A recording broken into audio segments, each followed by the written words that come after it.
And we're live. Hey guys, welcome back to Whiskey Charlie, the War Game Chat, our monthly show on YouTube. I'm your host, Mo from Mo's Game Table, and joining me is one of my hosts tonight. The other one is on the way. Nate Rogers, the Gimpy Gamer. How's it going, Nate? A glorious day in the core, man. You still awake? You doing all right? I know you had a hard time on Tuesday. It's been a rough week, but we're on the tail end of it now. Well, that's good. Hopefully it'll be gone here pretty quick. But joining us again tonight, Mark Herman, and we've also got David Dockter. We're going to be playing through Defiance. We're not going to be playing the entire game, so that way everybody knows right now. Don't expect to sit here for 3, 4, 5, 12 hours. We're going to be playing, through some situations. So that way you guys get a better idea of the game and what it's about, because we did talk about it the other night. I know we'll talk about it some more tonight. But this way you get a better feel for what the game's about. And then if you're interested, you can go over to the GMT website and get on the P500, which is still underway right now. And like Mark was saying the other day, you're thinking hopefully by the next anniversary of the war in February 26th, correct? That you would be in your hands. I mean, yes, they would be in your hands. Yeah. Yeah, that's the plan. So hopefully that will go according to plan and there'll be no gremlins, but we can never anticipate the gremlins that happen during production. We're pretty far along. We're pretty far along. Oh, good. This is the, we're not quite in the end phase, but we're definitely in the latter phases of the sequence of play here. So yeah, we're getting there. Well, hopefully everything does go according to plan. And I know, David, you've been providing a lot of information, some background information on this game and the history around it, historical references and stuff. So let's start with you tonight as far as what we're going to be doing, because you're going to be running the vassal force and what the different situations are that we're going to be tackling. Sure. So what we thought we would do is, if I could just, before David goes, first I want to thank Joel Topin. Joel Topin is a great guy, and he jumped through a hoop for us for this show. So I just want to thank Joel for pulling this vassal set together that quickly. Wow, awesome! So kudos to him. And with that, David, carry on. I just wanted to make sure absolutely gave some recognition. Joel's been a real trooper because we had him do vassal sets a year ago, and obviously things have changed. We've been through, my God. A number of iterations. And what was cool about Joel is he did the first one, and then he did the second one. That was probably 9 months ago. And then I said, hold. And he said, I'm holding. It was like, we'll get back to you after, because you don't need to iterate every time that we iterate, which is crazy, right? As Mark points out, I think I pinged him, Mark, early January and said, hey, this thing's coming up. Would you be able to, and I want everybody to know that what you see tonight is the final art. Yeah. Exactly. Not even been in art yet. Every time you post a picture, is this the final art? That's going to probably, there's probably going to be 40 questions just in the comments during the show. And then afterwards. Good. I say it right now. We have not been near an art. David, by the way, is very gifted.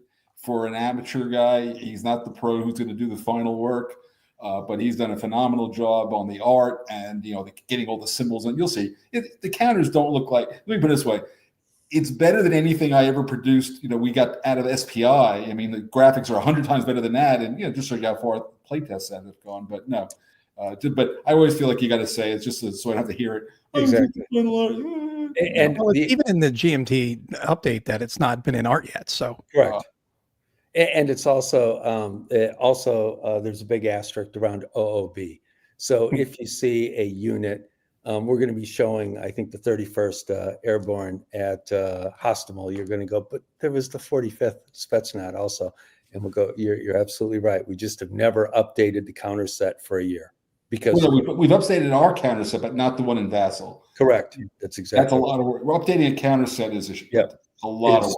It's just too much. So we said, for right now, how we're playing it, and everyone the strength, the number of units and the strengths are good. The designation, but we have pretty darn good data, and we're actually getting in a couple of days even crazy good data. So Yeah, there's maybe one thing, Mo, I wanted to show. I think I showed it to you last night. Sure.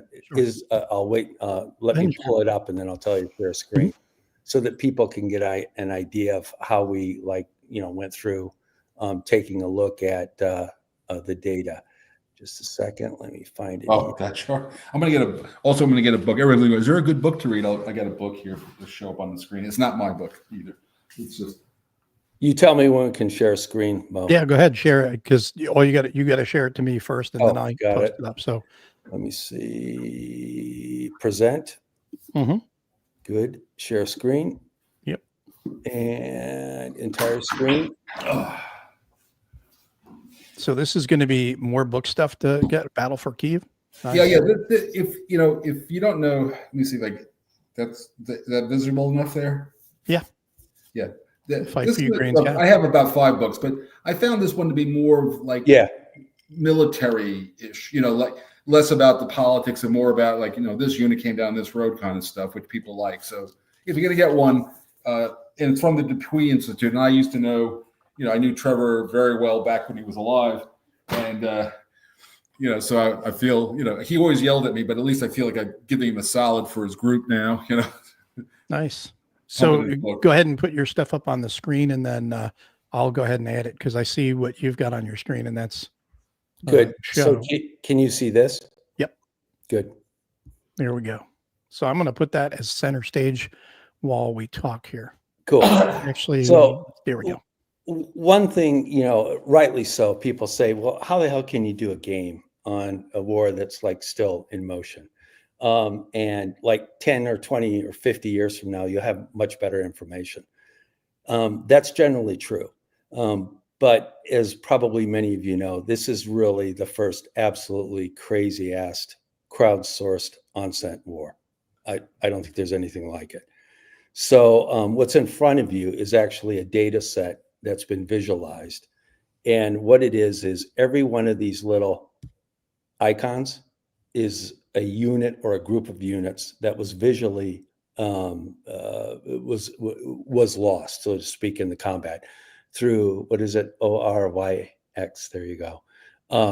And so, for example, you can drill down on anything. All I did was take their raw data set, and another guy started to visualize it, and then I plotted it like this. So you can take a look at any particular location on the battlefield, and each one of these counters, there are icons, you could zoom on and see the actual picture, what the source was and what the date was. And this is sort of pretty typical of, here's a supply. These are tankers, fuel tankers that came down the road of death, as most of you are familiar with, from Ivanka all the way down to, the edge of Kyiv. And here you can see 1, 2, 3, 4, 5, 6, 7, 8, 9, 10 in this blot are fuel tankers that were destroyed. They're that close together, that were hunted down by Ukrainian partisans and special forces.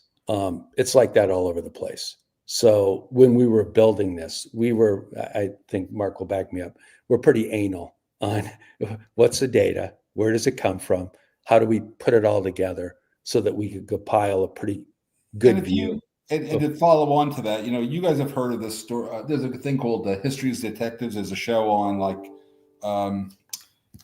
History Channel or the the Military Channel. And what they do is when you go over a battlefield, they use metal detectors, and where the bullets are is where they were fighting, right? There's metal in the ground. Well, these are all based on pictures that they geolocated, and they put it out there. So, the fighting is where there's dead guys, right? If there's no dead guys, there's not a lot of fighting, right? It makes sense. And this is where everything got blown up, and we have a reasonable picture of what routes they took. And then I use this. Go back to that near Hostomel there, David. If you look at see all those forks in the road. So when I built the solitaire system, I made remember, you're not competing against it. It's trying to do history. So I told, the bot is going to drive down. It's going to get to that fork in the road. It's going to go left more often than it goes right. And that's because that's where the fighting was. So, and then the stats too. I mean, you can just, as you can see, we have a pretty good idea on which sectors where the losses occurred by type, by all the different unit types. These are all the different unit types. So we can drill down on each one of these and say essentially where did they lose their planes, where did they use their arty, where did they lose their tanks, where did they use their trucks, what type of trucks. I could go on and on and on. You can also plot this stuff. This is the guy, by the way. He's pretty good. I would say that there's a group of 68 ONSENT guys I follow. You can go on Twitter sometime and just type in Guild 224 ONSENT Guild 224, and you'll find them all. And there are a lot of them that you're familiar with. Some of the great ones, like Rob Lee's, obviously very good. There's a ton of them. ISW. There's just a list that we've compiled. And when I went on Twitter, I only stood up. I've never been on Twitter except in 2010. I think it was when my crew and I were dispatched to Mumbai. There were some terrorist attacks, and we were really intrigued by Twitter because the terrorists were using it to signal back and forth their movements, which we thought was a really cool innovation. So I've never been on Twitter for, I guess that would be 12.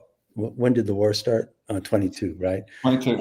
Yeah. So I was never on the war on Twitter since then. And then when the war started that night, some of my mates in Ukraine that are in the action, and also in the United States, called me up and said, "Why don't you stand up a Twitter feed and start to do some stuff for us?" So so as a part of that, that's where we really started collecting a lot of data, and then taking it off of various data feeds in order to compile our data set that drives this game. So that's kind of the background, probably more than you wanted to hear, Mo. No, I think that's great. I think that's what everybody needs to hear too, because I mean that's one of the questions I had the other day, and and it still stands. I mean, I'm not disagreeing with your data. It's just that, like anything else, we do know more. I know Mark had explained that we don't always have the greatest clarity with distance, but Absolutely. we will get more data as time, every day we get more data. So, but this is really great data. So I think it's a lot for it gives you exactly what you need for what you're doing here with this game. Yeah, and something else about it too is I think I told you, Mo, the other night. So I'm second generation Ukrainian, so I'm biased. But I lived and worked and have a lot of friends in a place called Kyiv and a place called Moscow. So I'm in both of those places over the last 25 years. And so something about the Ukrainians is that they were incredibly innovative on the use of technology. They're huge into crowdsourcing. So they stood up one of their government applications really quickly that basically, Mo, you could go on and say, "Hey, I see a tank, on this road at this time," and that gets put into the big net. And when it's put into the big net, then it's actioned on versus value. We take that data is evaluated, and then stuff happens after that. Well, And it sounds very similar to what goes on out here in Texas and elsewhere in the Midwest, especially. You have storm spotters where Right. during the spring great you need analogy. ground truth. Yeah. Great analogy. Absolutely. So because of that, there is a ton of data. There's also an interesting group that was put in Germany from NATO a little before the war. It's public information, and you can go research them and their role in helping compile data and put together big data and crowdsourcing on this war. So that's really the dramatic difference from most wars we're familiar with ever, which also means there's immediacy in the amount of data that we've received relative to the Civil War, relative to World War II. And while we're on this particular picture, so what we're going to do tonight is, and don't move. So Hostable, which you see like right there, and right there where that big red star is, that's the main air base that the Russians. I'm sorry, if I say Soviets, just don't worry about it. Forgive us. But the Russians, that was where they air assault. They were trying to grab the airfield, flying an after regiment, and then overthrow the government quickly. That was the key spot. And he's got more maps. But so we're going to go through. So we're going to do tonight is we're just for grins, we're going to walk through this. When you play the game, you can either take the final result of these two air bases, this one and there's another one, not very far away, but more to the south of Kyiv, and we'll go through a very short procedure to show you kind of like they land and there's a counterattack, and then if the airfield's not destroyed, you try to fly in the follow-on regiment and all that kind of stuff. Now, historically, the airfield got destroyed, so the follow-on regiment didn't come in, and there was a lot of fighting. But the Russians held it for a while, and that could have gone differently. Things might have turned out differently. But so that we'll do tonight, and then David, maybe you could just show the map now. Let me get rid of these. Yeah, I got one question about that crowdsourcing of data when it comes to the information about, the ground troops reporting. Did that actually, you said it went into the net. Was that actually just used by the Ukrainian armed forces where they were dispatching people from there, or were partisans acting on that as well? Yeah, that's probably a question for Mark and I both, I would guess. Yeah. I think it's safe to say that information was actioned by, regular forces and irregular forces. Yeah, remember what I said the other night? In this battle, if you're moving, you could be seen. Yes. And that's basically what it is. Yeah. And, there's enough people around, and everybody's got a freaking cell phone, and everybody's got a camera on their phone. So you're basically walking into like a sensor net, a disaggregated ad hoc sensor net. And so these guys are sending a picture of, I see this, and here's the picture, and boom, it goes right into the intelligence guys, and they're looking at it, and they got a GPS thing. They can see it's a tank. And so right away, depending on circumstances, they're gonna try to do something about it. Maybe set up an ambush. Maybe they shoot some artillery at it. And you got. Can you just bring up the actual game map? I see it. I want to point out something. You want me to blow it up? Yes, thank you. Okay. They're very kind. And this is final art, right? Yep, Yeah. totally final art. Had to say it once. So give me can you make it bigger around Kyiv? I just want to show the units in Kyiv. I want to talk about that for a minute. Just a second. Let's see. Over to your left. There you go. Where? Over the here. magnifying glass. Yeah, there you go. Okay, so this is the actual map, and we have these things written on the map. And you see the 44th Artillery Brigade, and then you see the 26th Artillery Brigade. Yeah. Those units were critical. And remember, you saw all those dead guys around Hostomel, which is Bucha, that area to the northwest of there. These artillery units were decisive, really, and just knocking the crap out of the Russian columns because they knew where they were. And like I said, even a modern battle tank gets hit by a 155 shell, it's going to go up.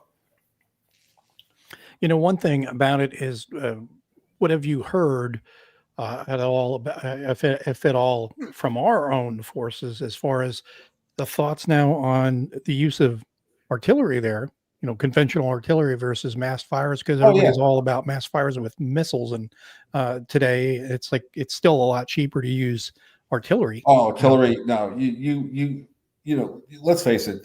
With modern computers, and this one. So like when you have we would have an M109, Block 3 or something like that these days. That gun.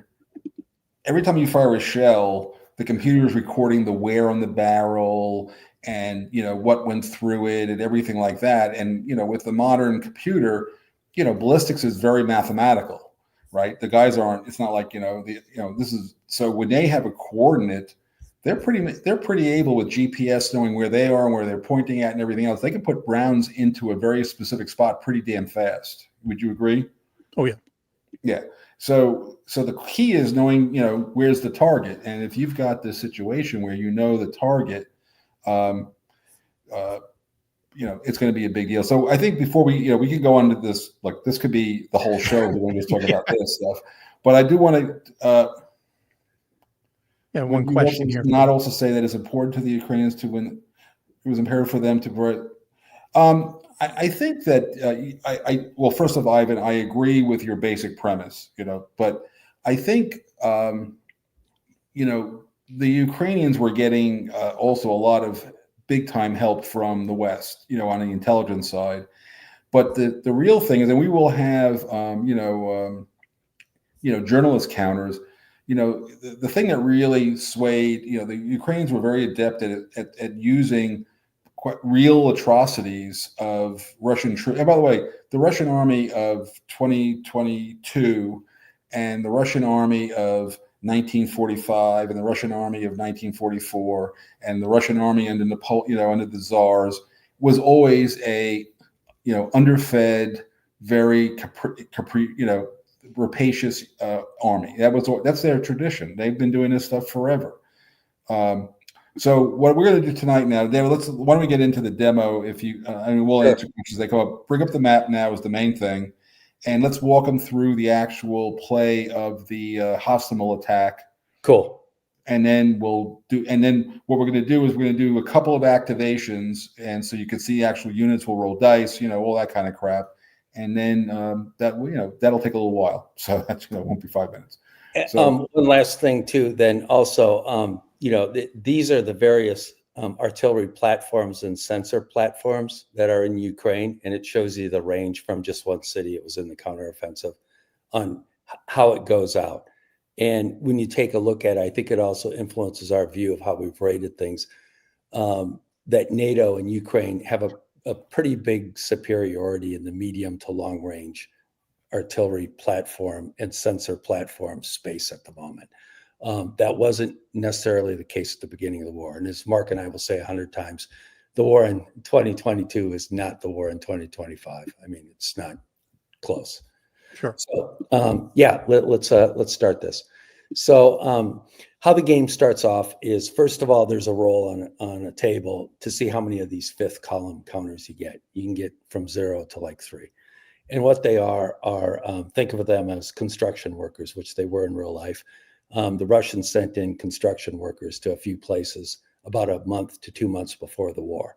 And these dudes would go and, pretend to be working on crap and, drink in bars late at night, listen to what's going on. And the idea was that they would help out on the assaults on the airfields.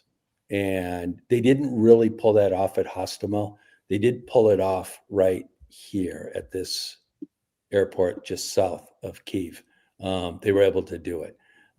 So anyways, we've abstracted that to say, okay, fine. It's a +1 DRM basically to the Russians. So we start the game out with, I'm going to assume I rolled on the side, Mark, and you were lucky.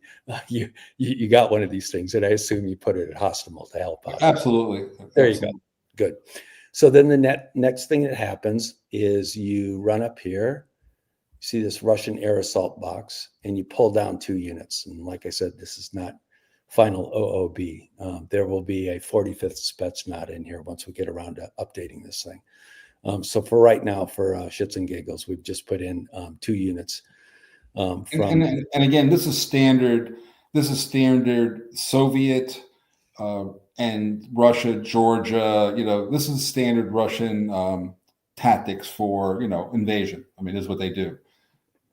So the way that first we go through this fifth column thing, you roll on a table, and then we go straight to this thing right over here to simulate the attack on this airfield and possibly this airfield, if this airfield fails, which is what the Russians did in real life.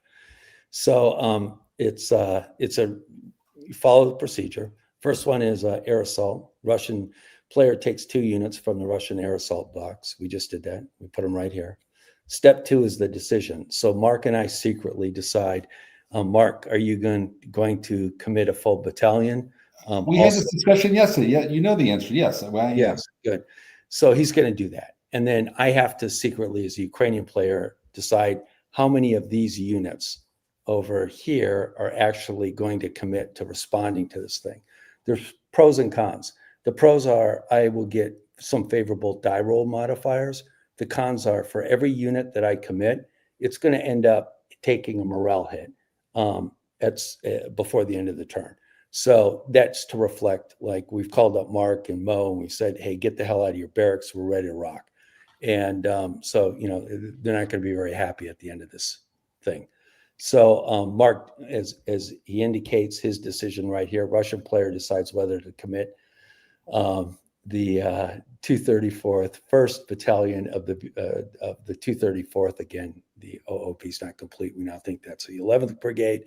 So anyways, he's going to commit that, which will give him a favorable modifier. And I, as a Ukrainian player, decides I can commit up to 6 units. For every 2 units I get a +1 on this table. That's going to happen. So I'm just, for giggles, going to commit 4 of these things. Okay. So then what we do is we go to the first die roll. Resolution, make a die roll. And I'm going to roll, or Mark, I'm going to roll a die roll for Mark. He's hoping for high, 8 to 9, which means he'll capture the airfield. And again, he gets a +1 because there's a Russian 5th column there. And he gets a +2 because he's decided to commit a battalion. The downside of him committing a battalion, there's a chance that that battalion will be destroyed. 1 or 2 of the transport planes were actually shot out of the sky by the Ukrainians farther south at the 2nd airfield. But we've theorized that, yeah, they ended up turning them around, but there was a chance they were going to commit them in the air. And if that happens, the Russians lose their air transport and air assault abilities on the first turn of the game. So that's a trade-off. So, well, either way, they're committed, so it doesn't matter. They lose them longer term, but they're committed regardless in the first turn. Right. So where's the dice in Vassal these days? You see this? You got to right here. That looks like a dice. That's it right there. there. It is right there. Yeah, D10. That's roll 1d10. There you go. Yeah, that's all we need.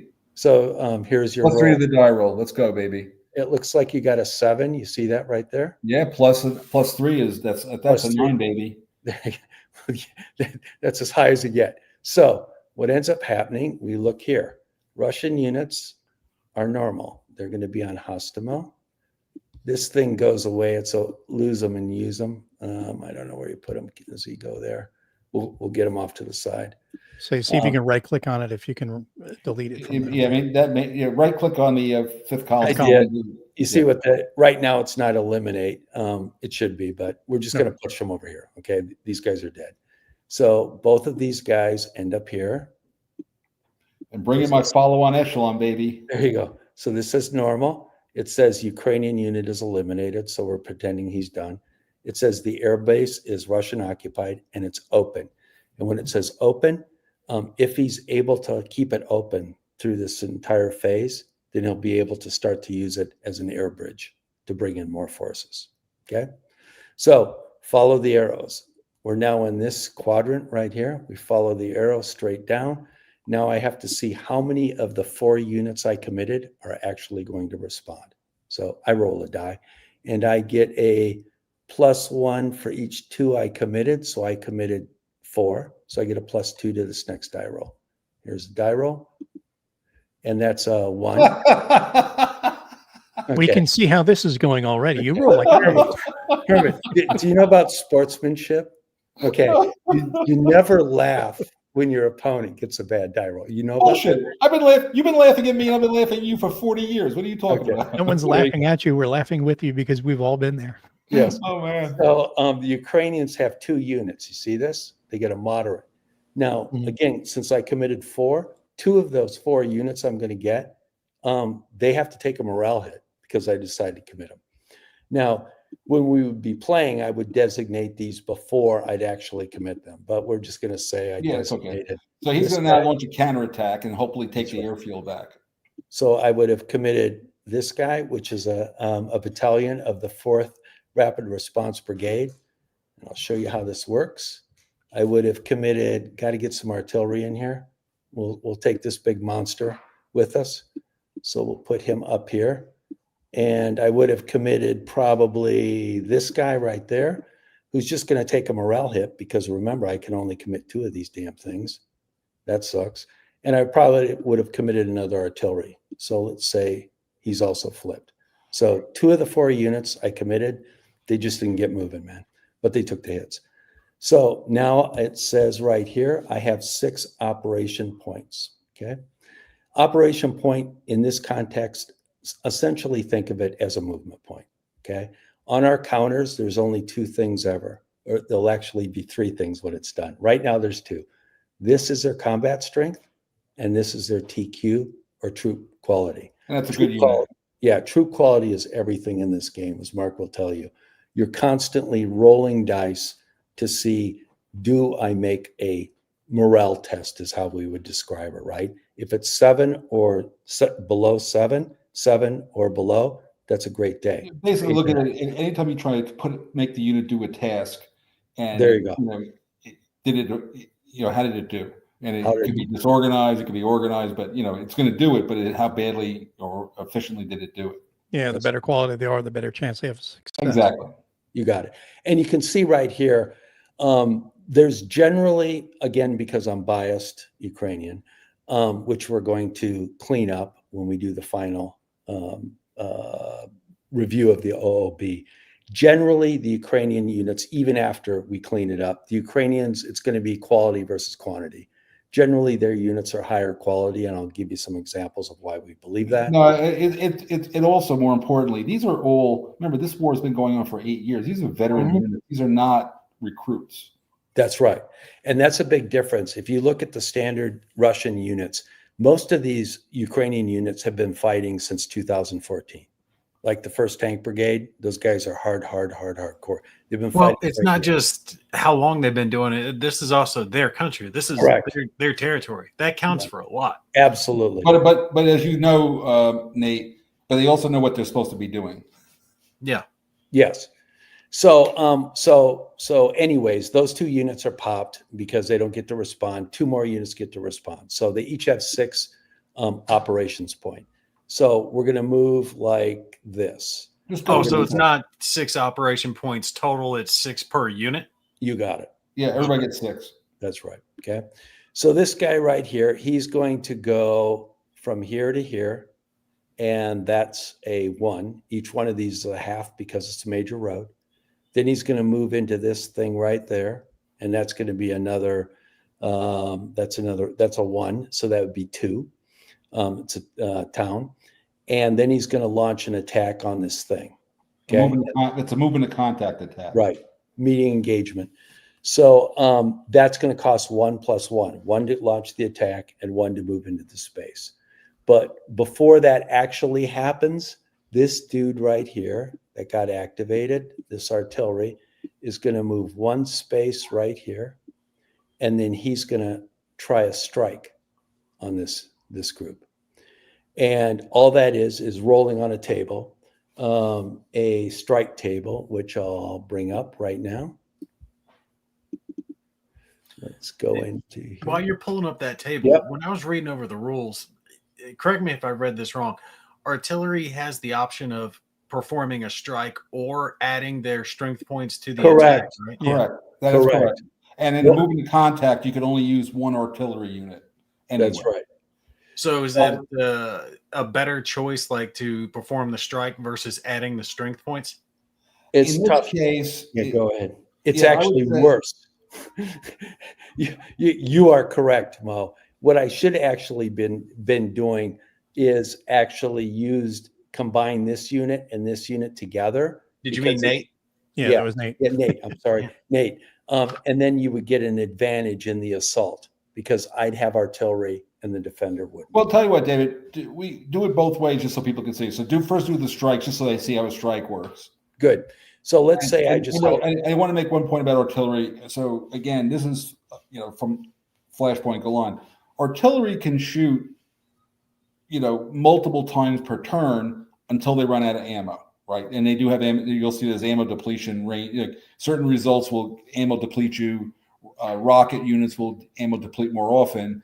And then you have to use your HQ capabilities to resupply them to bring them back to be able to fire again. So just so you understand that. So why don't you roll it? What is the strength of the unit? I can't. It's hard for me to say. 6. Okay, 6. thanks. Yeah. So I'm going to roll it right here on the strike table. We take this column right here. If I roll this number, you got to put the table in front of the map, though, David. It's hard to see the whole table. You see it right now? Yeah, now I can see it. Yeah. Good. So let me roll a die, and then we'll walk through it. I rolled a 6. Okay. Well, that's good. So I go way out here, and as you can see 4 to 7, nothing, no effect. Now, it could have been worse. I could have rolled an 8. If I rolled an 8 and it's a Ukrainian unit, this would be ammo deplete, which means they can't shoot their guns until I fix that problem. Anyway, the answer, what he needed to roll, just to be clear, is what the numbers on the table are telling you what morale would be affected. So he had rolled 0, 1, or 2 to pop that guy and deplete him, to beat him up. If these numbers are greater than this number right here, or equal, they would flip. Yeah. Okay. So I didn't do that. Now, if I would have did it a different way, do it the other way now. Let's just say they're in on this combat. Okay. What ends up, excuse me. Yeah. What ends up happening is the following. We're now going to have a meeting engagement. Okay. Well, just be clear, we were going to have a meeting engagement either way, but now the artillery is in more direct support of the unit in like combat. Absolutely. So let me pull up that table. So right now, at this stage of the game, do you have the choice? Can you just stop in their enemy zone of control and do that? What's it called? Set piece engagement later? No, that'll happen. Yeah, we'll walk. So the answer is no, and yes. So in other words, what will happen naturally? While David gets the table up, Nate. So what would happen is at the end of this turn, you might have a number of units in enemy zones of control. Would you understand? Yeah. So what would happen is at the very beginning of your next activation, it could be the next turn or it could even be later in the turn. Yeah, you decide whether or not to hold position, and then you do the set piece engagement. So the game naturally develops set piece battles without having to have special rules for set piece battles. In other words, if your meeting engagement fails, you might want to bring another guy up and maybe hit him again on the flank. But if that doesn't work, you can bring up other guys, and you're in essence preparing for an assault, and you do that in the next activation. It did seem like the odds were a little bit harder to be victorious in a meeting engagement versus a set piece. That's true. Yeah, as it should be. Yeah, right. Because what's happening in the set piece. So let me be clear, and this is something that And I did this, by the way, back in France, 1944, and everybody hated it. So I'm sure they'll hate it again, so let's be clear. But when you do the analysis, and by the way, when I say the analysis, so have you guys ever heard of a concept analysis agency? No. The Concept Analysis Agency is a arm of the United States Army. I know you guys were Marines, but the Army knows how to do this stuff too. And they did this goes back a lot of years. They did a 200-year study, but mostly of World War II and beyond, of every single battle. And what they found out is attrition only accounted for why somebody lost a battle was only accounted for like an 11% of all battles due to attrition. And the main reason is when they actually buried down in that, they found out that a lot of times you don't know what kind of attrition you're taking, so you're not affected by it. But what did affect the outcome of battles was your flank being turned, the view that you were being outshot. Your artillery was not as effective. They were blasting the hell of you, and you weren't blasting them back, and a bunch of factors like that. And then once you have lost the battle, which is what we're evaluating with these troop qualities, casualties is a separate dimension.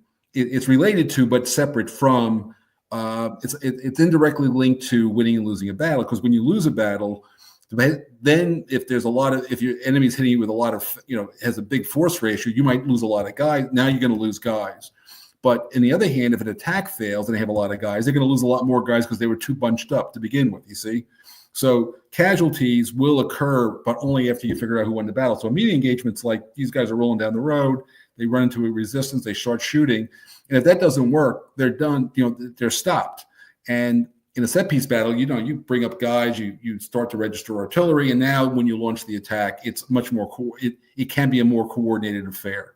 Yeah, because that's what you're doing with the meeting engagement is you're establishing contact, and then you're bringing in follow-on forces if you decide to prosecute it further, and that's how you build up to your set piece. So we're going to run through this maneuver combat, and what I did is swap these units out here to illustrate better illustrate what the hell is going to go on here. So we look right here. We designate a lead for each unit. So in this case, the Ukrainians would designate this unit, and the Russians, it doesn't matter. It's the same unit, basically, right? We've designated that. Cool. Then we try to find out how the TQ is modified. Supply status, don't worry about that on the first turn. Terrain, the defender gets a +1 on their TQ because they're in a town. They've taken this area right now. When they came in, they actually forced out. So they're like an 8 now. That's right. They're like an 8. Then we're going to look to combat support. -2 to the side that has half or less artillery. The Russians don't have any artillery. That's bad. We do. So they're going to get a -2. So they went to 8, and now they're down to 6. Correct. Then we don't have to worry about this supporting unit quality, which basically measures, do you have crap with good units? You don't. Okay. Next one is there anything else going on? No, there's nothing. So right now the Russians will be rolling on a 6 or less. They're good. The Ukrainians are rolling on a 7 or less. They're good. There's one other factor we're building in, which is called platform superiority. This unit more than likely will have it's either a 2, a 1, or a 0. And that measures basically the superiority of the mechanized force. The Russians, as you guys know, their mechanized forces, generally speaking, especially their VDV, was very, very weak compared to what the Ukrainians responded to them with. So more than likely, there'll also be a -1 that the Russians will get. So Mark was at a 6, he's now at a 5, and I'm at a 7. Yeah, so good. I'm going to roll Mark's. If he has 5 or less, he's happy. He got a 4, he's happy. I'm going to roll mine, a 4. I'm also happy. So both of us survived. You go to the meeting engagement table. And it's the green attacker passed and the defender passed. So attacker loses 1 step. See that? So he flips. Come on, flip. There you go. Were the odds less than 1 to 1 or more? No, I had 16, which was 12 plus 4 is 16 versus 8. Are the odds 2 or more? They are. He takes a loss. And then what does it say? Attacker ends movement. We're done. Yeah, and I held. He held. Okay. Now let's just say that I had blown the die roll. Correct. David had blown my die roll. It would have been an attacker passes TQ check. Then the defender fails. Then if odds are, it would, the attacker would have flipped. But then the defender takes a step loss. And then if odds are, I would have taken another one. And then it says retreats and breakthroughs and all that shit happens. So if I would have made the TQ test and he didn't, as Mark just said, these guys would be out of here and we'd be in. Okay. But that didn't happen. So again, the key thing to keep in your mind, guys, is that the who wins the battle is based on the quality of the troops and how they stand and fight and all that stuff. Then once you figure out what the relative, how well did you guys do, then the matrix is telling you, losses. So, but the key part is by the defender holding, passing, they held the ground, even though they got beat up, obviously. Does that make sense? Wait, before you go any further, any questions, Nate or Mo? Or I can't see anything online. That's what I'm looking for, to see if there's any questions. Yeah, if anybody has any questions, I like to make sure people can interact a little bit with. Sure. No, that made sense. You guys walking it through. Like I said, I read over the rules earlier, but it helps having the visual aid. Well, that's what we're trying to do here, and and by the way. Maybe you can help us, because I know I've seen some of the great work you've done with the VUCA guys. Maybe you can help us with like a how-to video series on this thing later. We can talk about that. I'm assuming you're talking to Mo on that one. I am talking to Mo. Yeah. Yeah. There is something else that we'll be doing to the people that buy this P500. These are bots. So let me show you how this works. So, all right, David, can you do me a favor? I know you're excited. We're going to do this, but not now, please. Please. Okay. We'll do this. Just so you guys know, David He's feeling his joy, man. No, I'm not rooting his joy. I want to make sure we get to a certain place. I want to hear any questions first. I remember an air superiority monitor for the aerosols. I take it that is gone. Or gameplay. Just a second. Let me turn. Sorry, I'm having issues right now. Could not understand what. Yeah, that's what happened. AI still there. Let me turn it off. I remember an air superiority modifier. So the air superiority modifier was a flashpoint Golan thing that's not there. I think you're asking. What did Mark try to? You guys good? Okay, Yeah, Mark, good. I answered the question. I think Okay. that was from the September. Yeah, things have moved, and not just mech, also some internal weapons as well. Oh, this is, by the way, the developer of the game. Hi, Bob. They can now. Yes, Bob, we can see your post when Mo decides to let us see them. Sorry, I was maximized. I had the screen full so I could see really big myself. So I did not see the chat at that moment. But and then with any questions, definitely post them up and we'll get to them. There may be a delay if I have the screen maximized while we're looking at something, because on the screen I have here, it's fairly small and I'm trying to read the charts as they're going over them, because I want to see too how this works, just like everybody else does. So I apologize for if there's any delay. That's on me. So what I was going to say is we play tested at hardcore for about this weekend for about 48 hours, and I built this Chat GPT bot that just deals with the rules. So we really didn't look at the rule book anymore. We just asked the bot how to do stuff, because who wants to look through a rule book? The modern world is going to break out here, but so now why don't we now move, David, to my follow-on guy gets in there, right? Wait, we got to roll for that, man. Yeah, we got to roll for the abort roll. You're presuming too much here, Herman. Maybe not. Okay. So anyways, so we've done that. We did this, right? Now we go to the third step. We have to see whether or not he comes in. On a 0 to 1, he gets eliminated. It's still a debacle for him coming in. He gets scrubbed on a 2 to 6 and a 7 to 9. He's inserted. He's there. Which follow-on guy is this? So basically, Nate, there's a large body transport. So these guys came in by helicopter. This is a helicopter assault. There's a larger fixed wing transport that's bringing in like a battalion. Let's just bring this in just for giggles, okay? It doesn't matter which one. Yeah, somewhat interchangeable. This is the guy that's trying to get in there right now. Yeah, so he's coming in a big plane. The airfield, then you can bring in large counters as support. That's correct. That's what's happening right now. We're going to see if that happens, though. In order for that to happen, Mark has to roll a 7 to 9. Well, you're rolling, but I feel good. I feel good. Too lucky. He rolls a 3. Get to him. You see that 3. A 3. So they got scrubbed. Scrubbed. So they're not dead. That's good. But they didn't make it because of anti-aircraft fire turned those big planes back. But they will get another chance to come in since you still hold the air. Well, now I can later on try to, he still holds it. I still hold it, and I can try to bring guys. And by the way, my headquarters and especially the military district have, they do have air transport, capabilities. But because this is the first turn when all this stuff was tied up for this operation, I don't have any more transport this day. That stuff's all been, all that stuff's been, prioritized to this operation. So I don't have any other extra stuff to use. I can do it. I can try again tomorrow, but not today. So since he took the airfield, as you can see right here, air assault segment ends. No assault on the other airport is possible because he holds the airport. They wouldn't have done another one. They only did the second one because the first one was a disaster. Okay, so that's that.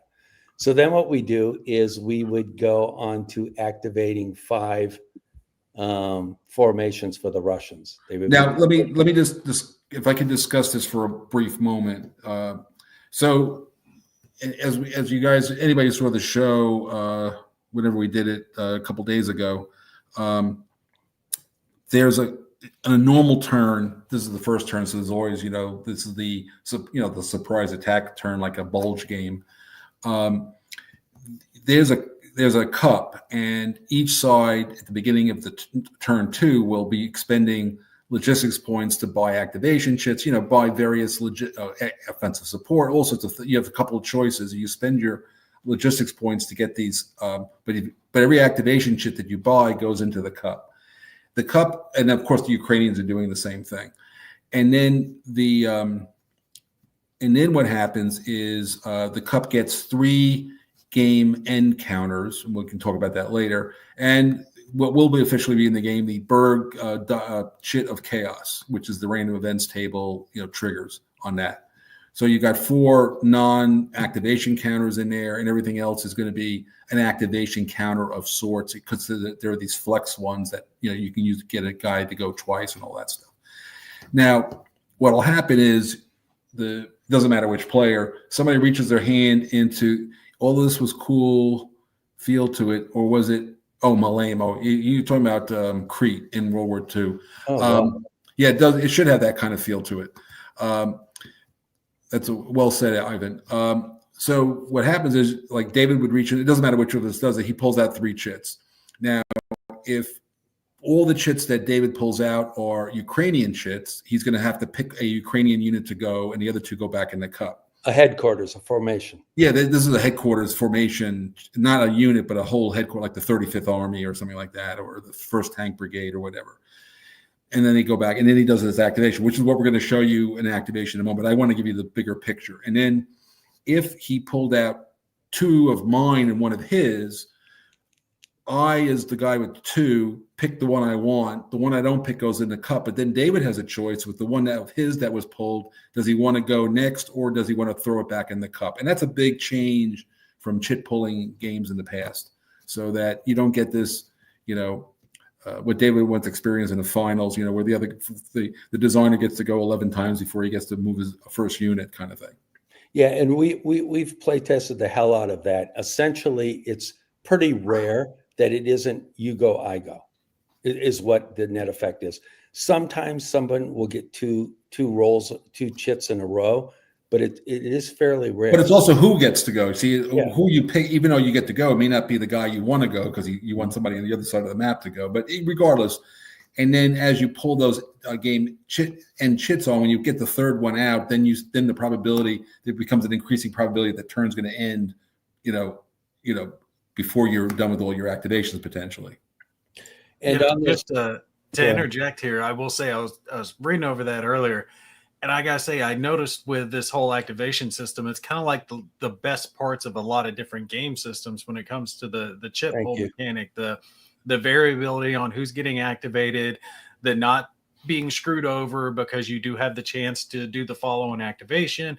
But then you hit that point where each side has a couple of formations that have been activated, and now you get the variability of when is the turn going to end. You don't know exactly when it's going to end, and it gives a lot of randomness to the game. And that's something that I've always found that I've enjoyed in these types of games. Yeah, well, so thanks. And I have to tell you, I gave a lot of, we all discussed it and we worked on it together, but I've had a lot of experience with, chit pulling games, as you might know, over my career. And so I've really come to believe that I really have thought through what are the weaknesses and strengths of these. And by the way, the same thing would occur with a dice activation system, which, each dice and the guy who has the high number goes next. That has the same problem if somebody gets a hot dice. We talked about that the other night. You were sick, but that's what Mo and I talked about. Yeah. Something else too in the chit pulling. So as Mark alluded to, you can buy 3 types of chits with your logistics points. And to give you an idea, the Russians have 15 logistics points and the Ukrainians have 9 on the first turn. Well, on the first turn, yeah. And here's how you spend them. If you buy a headquarters logistics point, let's say you buy the VDV here. Here's an HQ. That costs 1. You can buy a flex chip. And what a flex chip is it costs 2. And it allows you, since it's a flex, to activate any formation. So you're trading off in the logistics phases. How much flexibility do I want? By having a flex chit, that prevents what usually happens in most of these games is I can activate this guy, but I can't activate this guy. And because I can't activate this guy, my opponent's going to run around me. So you have to decide how much flexibility do you want, and how much do you want to just invest? And then the other one is offensive supply. The other one is offensive supply. I was just going to say that I call it the upgun chit. Yeah, that's exactly what it is. Is you can that costs 1 also, so you can juice these formations. What essentially happens is if it's normal supply, you get 6 operation points. if you buy an offensive chit and then feed it to an HQ, you get 9 operations points, and you also get a +1 on your morale rolls. Yeah. By the way, just and so that whole discussion is, so imagine now, again, we're running a demo, but imagine you reached in and now David is going to run the what's the 35th you're going to run, right? Or what's under here? Are you going to do the soft guys? Either one, I don't care. Yes, you run the special forces. Fine, you'll run the special. So he has decided that he reached in the cup and he had a choice, and remember on the first turn the Russians are, this is a preset plan, so they have 4 activations that they can control because they it's a set piece plan. But thereafter this is like David pulled that. This is the one he got out of the cup and he's decided to activate them. That's right, and you do that in the vassal module just like in the game. You go to the chit cup, pull a chit. And in this case, there you go. Use the VDV. Oh, look at that. So that's what we're going to do anyway. And in this chit cup will be Ukrainians and Russians. Right now, it just has Russians because I haven't seeded it because we're going to just simulate that. But you'd be going through, and every time you'd pull 3 chits. Okay. And as Mark said, oh, there you go. In this case, the Ukrainians are going to go. Right. So what's going to happen is the Ukrainians would either move the 72nd mech or the flex would let them move any HQ. Correct. But then David, or I would say, because I was playing the Russians, I would say I do want to activate the Eastern Military District, or I don't, and he'd put it back in the cup. But I could go next with whatever that chit was, if I wanted to. In this case, I would say no, I don't want to. The Eastern Military District is really more of a follow-on, lots of artillery force.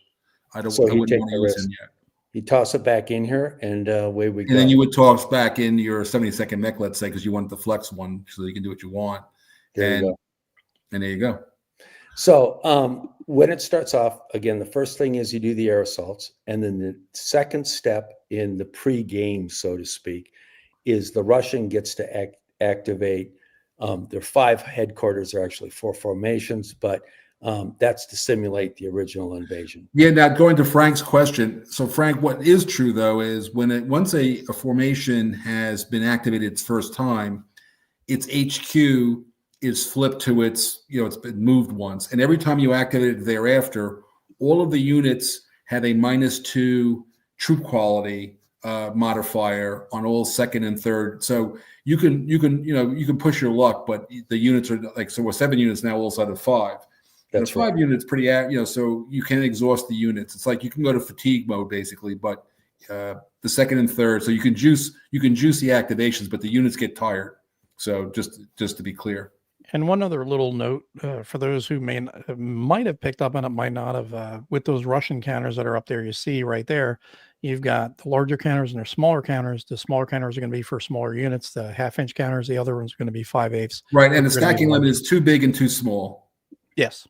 In a forest, in a woods. Oh, it's less. Okay. Yes. And in a woods, it's 2 and 2. Okay. You can have 4 units. 2 of them can be large. In a clear hex, you can have 6 units. 3 of them can be large. Yeah, but there's not a lot of there's not a lot of clear hex. Yeah. No. Yeah. So let's run through this. Okay. Yeah. So now there isn't really need to. They haven't spoken of it yet, but the UK got a lot of hidden partisan type units. Yep, we're going to show that. Yeah. Now we're going to do an activation. So David, and just so you know, when he's going to move that unit straight forward, and there's a bot called Yogi. And when he gets to Chernobyl, you see there's a fork in the road. I happen to have the chart in front of me. He's going to go left. Okay. So, but we're playing this me versus Herman as opposed to right. But I just want people to know that there's a bot that'll make the Russian follow the historical plan. So, Sky moves here, and he's in Belarus. It's actually a half, and then he moves here. He crosses the border. Yep, crosses the border. That's 1.5. He's moving on the road. Then he wants to move into Chernobyl. And in order to do that, he's got to pay 1 to move across. And since he's moving into crossing a river or into a woods head, which are green, or a town, he's got to draw a Vok check, which is. I love these chits. So this is wolf in Ukrainian. So think of it as a partisan. So he pulls this. And put it on the map because it's going to go on there anyway. And you what do we get? That's a unit. 1 1 3. Okay. So it has a TQ of 3. It has a combat strength of 1. The 1 indicates that it's a part of the first group. There's 20 counters in the first group, 20 in the second, third, fourth. Essentially, you run through all the 1s, then you put the 2s in, then the 3s and the 4s. Over the course of the game, the quality of the units improves. So we're thinking at the very beginning, this would be Mark, Mo, and David Dockter, meeting up with special forces, which happened. They would sit down, they'd say, do you want to go fight Russians? And we'd say, yes, we do. But we don't really know how to do any of this crap. What do we do? And they would sit us in front of a YouTube video for about 2 hours, which happened quite frequently. We'd learn how to use a javelin, and they'd say, you're going to shoot the javelin. Don't do that. Or how to fire an AK-47 or whatever. Or how to fire an AK-47. Here's how you shoot. And they'd say, don't do anything. But, yeah, so Ivan, you'll just bear with us, but what's going to happen is there is a whole it's not, in fact, it was unusual that he pulled a unit actually. Right, but we're going to pull it right now. We're going to run through it. Now, but there is a lot of different stuff in there. Minefields, rumors, you got it. It's all sorts of crap. Here we go. The 155th Naval 1st Tank Battalion is going to hit this Voke unit. Okay, so pretty easy. The first thing we do is get some DRMs. If the Russian lead unit has a higher TQ than the Ukrainian, yes, he's a 6. This guy's a 3. So we're going to take a -1 to this die roll. Okay. Does the Russian lead unit have a TQ of 7? No, it has a 6, so we don't get that one. Are the odds at least 4x? 10 versus 1, that's 10x. So we have a -2. Terrain, was it triggered by crossing a bridge? It was. We crossed over the bridge to get to Chernobyl. Now we're only at -1. -1. Drone, don't worry about that right now. Is it higher? No. Are the odds? No. Alert. If the previous Russian stack, it should actually say formation, had encountered. That would be Mark had went and told Mo, there's some Russians coming down the road. We got to do something about this. That didn't happen. So right now it's a -1 to this die roll. That's it. So we roll a die and we get a 5, which goes to a 4. It says pause. Cool. Okay. What the hell does that mean? What's the Russian technical quality? It's a 6. We see it right there. So we go right here. Voke retreats one space, and he can decide, I'm just going to put him in the forest for now. Okay, who cares? And I care. Put him in that open space there, buddy. We're going to kill that guy. Where? Right in front? No, the other way. There you go. There we go. That's where I want him. And then we look at this crazy thing. What happens next? RSL. What the hell does RSL means? Oh, yeah. Russian step loss from lead unit. That would be an N as in no. Nothing happened to him. Cool. RCM. Do they continue to move? We look here. May the Russian continue to move? Any ops cost? Yada, yada, yada. He gets to continue to move, but he has a cost of 2. So so he used up 2 ops points to deal with that guy. You got it. So far you're sitting right here at 3.5. You've taken Chernobyl, and he wants to continue to move because he's going to clear a road here for the follow-on forces to get the hell through. He moves here, nothing happens, and then he wants to cross it. So here he was. I'll keep track on the side. He was 3.5. He's now 4.5, 5.5 because he has to cross the bridge, and he goes into another forest, crossing a bridge. We have another Voke draw. We got to back him up because the Voke guy could show up in that hex. That's right. Let's see what happens. Here we go. Nope. The Ukrainians, man, all the boys are coming out. There's not that many in that. Did you shuffle that? Of course I did. I don't think so. Do you remember about being good sport? A good sport? No, I'm just saying. I don't think you shuffled these. I don't think these are shuffled. When you're a good sport. First There's only like 5 of them in there. You don't give shit when the other guy rolls poorly, and then when the other guy good stuff happens, you don't say the game's it's rigged. Shut up and roll the dice. Okay. So anyway, just so you know, this is called Friday Night Fights. We're fighting, okay? There you go. Exactly. So again, we'll go through this. -1. Yes, you're higher, not a 7. No, but this time it's a +1 for the alert, so it's a 0. You got it. That's right. So it's a +1. And what was the other one? Cross the bridge. Yep, it's a 0. So here's a die roll. Hey, Herman, you're pretty good at counting these odds, man. Oh, please. And now, oh, look at that. What's that one? You see that one? Well, that's good. Route. Return Ukrainians to the force cup. They're totally screwed. There's no loss of the Russians, and you can continue to move. So now you're up to 4.5 movement points, and this guy is gone. Yeah, but flip them over because we keep that as a reminder that space is you can't get like mined a second time. Cool. Yeah, so flip them over. Yeah, is there? Oh, so that counter just flips over, and that's that's your mnemonic that space is. I can go through that space in the future, and I don't have to do all this time.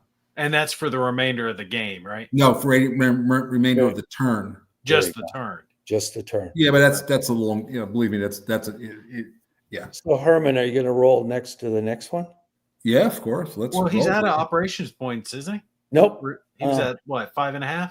5.5. However, on the initial invasion, the initial activation, all of these units have offensive supply. Yeah, so they're nines. They were totally, jazzed up. Look at that! They all start at 9. You got it. Well, they were pumped and ready to go. The tanks were full. They were not pumped and ready to go. Well, look at how far they actually historically got to. So on the map, and this will come out in the game, we will have where all the battles were and where they got to. So you, as a player, can always say, "Did I get to as far as the Russians did?" Oh, that's cool. I like that. Yeah. So as I told you, although you weren't there, Nate, this is the first draft of history. Yes, it's a game, and you should enjoy it. But we're trying to teach. We're trying to give information here as much as make entertainment. Okay. So I like that. What did you do here? No, you're just moving. You have to now before I enter that hex, you have to pull another chit. But you're 6.5 there, I think.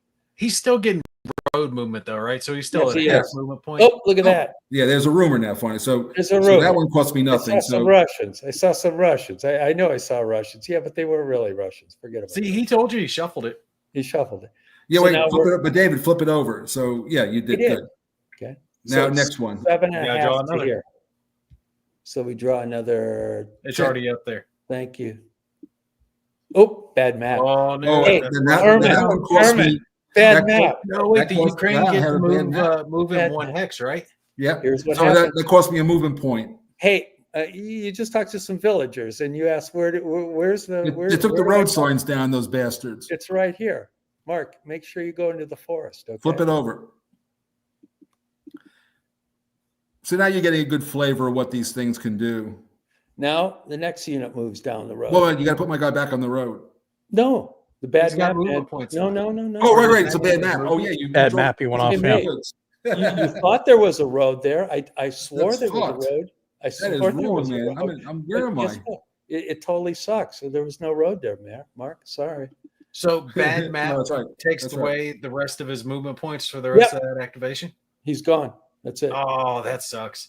Okay. Now the next one comes down. The shitty B. What is this? A shitty BTG. 1. So again, it's a half, 1.5, 2.5, 3.5, 4.5, 5.5, 6.5. You coming down to here? Yep, sure. Okay. You're 7.5 into this hex. Okay. Well, yeah, but I'm not in that hex yet. Yeah, I know. You're right, Nick. Oh, hey, another rumor. But it cost me 1. Cost you 1, 7.5. And now you're 8.5 into the next hex and you're done. Yeah. There you go. But the next hex is an open hex. So you're next.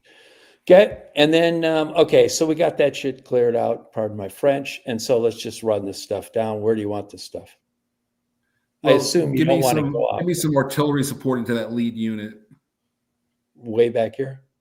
So remind me real quick while you're moving them. It's forest hex and city hexes and something else that causes those wolf counters, right? Towns, forests, and if you cross a bridge. Towns, forests, and if you cross a bridge. Gotcha. You got it. So we'll move the special forces down here just to guard this guy, and we'll run this dude. And this has been our experience, Mo and guys, is after you clean this out, this takes 2 minutes, if that, to run all this stuff down. They just run down a column. The HQ always has to be on a road or a rail. If it's not, it gets disrupted. You don't want that. Yeah, you don't want that. No. And we did that, obviously, for supply reasons. So all these other yo-yos, again. Oh, wait, David. Before you, so there was an artillery unit there, right? Yeah. So pull them back to where you started them from. Because what I want to do is I want to move them up to and I want to shell that Ukrainian unit. Okay. So he's going to go, what's the range on him? 3. Yeah, so just pull him up to that bridge, let's say. He could be there too, yeah. So, oh, wait, he's got to go one more. His range is in the middle too. Yeah. You see that? Good. Okay. Now shoot. So he moved a half and 1.5 to here. And that cost me 3 ops points to shoot. You got it. So I'm going to keep track here. You're at 4.5. And then we go back to the strike table, which is where these days? Let me find it. Play 2. There we go. There's your strike table. You see it? And we're going to roll a die right here. And you rolled a 0. And what does a 0 do? Oh, that's good. Say, what does that say? Automatically dead. See that? All. So it takes a morale loss, and we flip. These things only have 1 step, so it's dead. So we'll just toss him over in the pile wherever. He's over here. Just say he's dead for right now. So he's gone. So that was, we said one. That cost me 3, and that would cost me 3, and you move the rest forward. Yeah. So it was a half plus 1 is 1.5 plus 3 is 4.5, 5.5, 6.5, 7.5, 8.5. He stays there. Yep. And then these other yo-yos, we'll just run them down the road. They'll run, let's see, 1, 2, 3, 4, 5, 6, 7, 8, 9. We could get all the way up here. We'll put a good unit up. There you go. The other part of the 155th. And then we'll toss this guy into there. Remember? Yeah, but by the way, you see that artillery unit you have behind him? That guy could have made it to the head of the column. I want 1 artillery unit up there. Sorry, you already moved, man. There's the next one. Do you know the 3rd rule of good sports? You don't take shit back, man. You already moved that stuff, okay? Well, I actually said it when you did it, but you ignored me. He did say it before. Listen to this guy. Jesus. I'm not the referee of this one. Oh, yeah. Everybody heard it. We have a tape. You can go back to the videotape on this one. If you didn't say it, then it'd be like, yeah, there's no take backsies. I never heard that. This is a demo game, right? This is a demo game. Hey, come on. You're out. All this shit. It's okay. Yeah, move the guys forward. Now, it's okay. here's something else is, as Mo said, this stuff stays just for a turn. So we do want to leave somebody back here. Yeah. When people are coming next turn, since Ukrainians don't like Russians, you need to garrison this stuff. Otherwise, this Volk will pop back. That is correct, Bob. Okay. So I think you guys get the feel. Okay. And obviously the same thing could then happen with these VDV troops. They could either reinforce this or they could start running this way. And historically, they actually ran. Show them. I'm going to blow this up. Some of them went west. Yeah, something goes west. We think it was this. See the February 25th line on the railroad? Way over here. Yeah, so there was somebody who came down that way. That was some combination of this, or it was some combination of this stuff still coming. Here's the 36. We think it was a 36. We think maybe they went like this and came down. Historically, just as an aside, it's not in the historical game. It'll be in one of the scenarios, is that the Russians, we think, were planning to come down this road. And the Belarus military said no for a variety of reasons. If they'd have come down this road, you see what would have happened? They would have cut the supply line to Poland and NATO. And you can game that out. That did not happen. You know, when you see all the American officials or anybody coming by train into Kyiv, that's the railroad they're on. There you go. That's where they come. That's the railroad right there.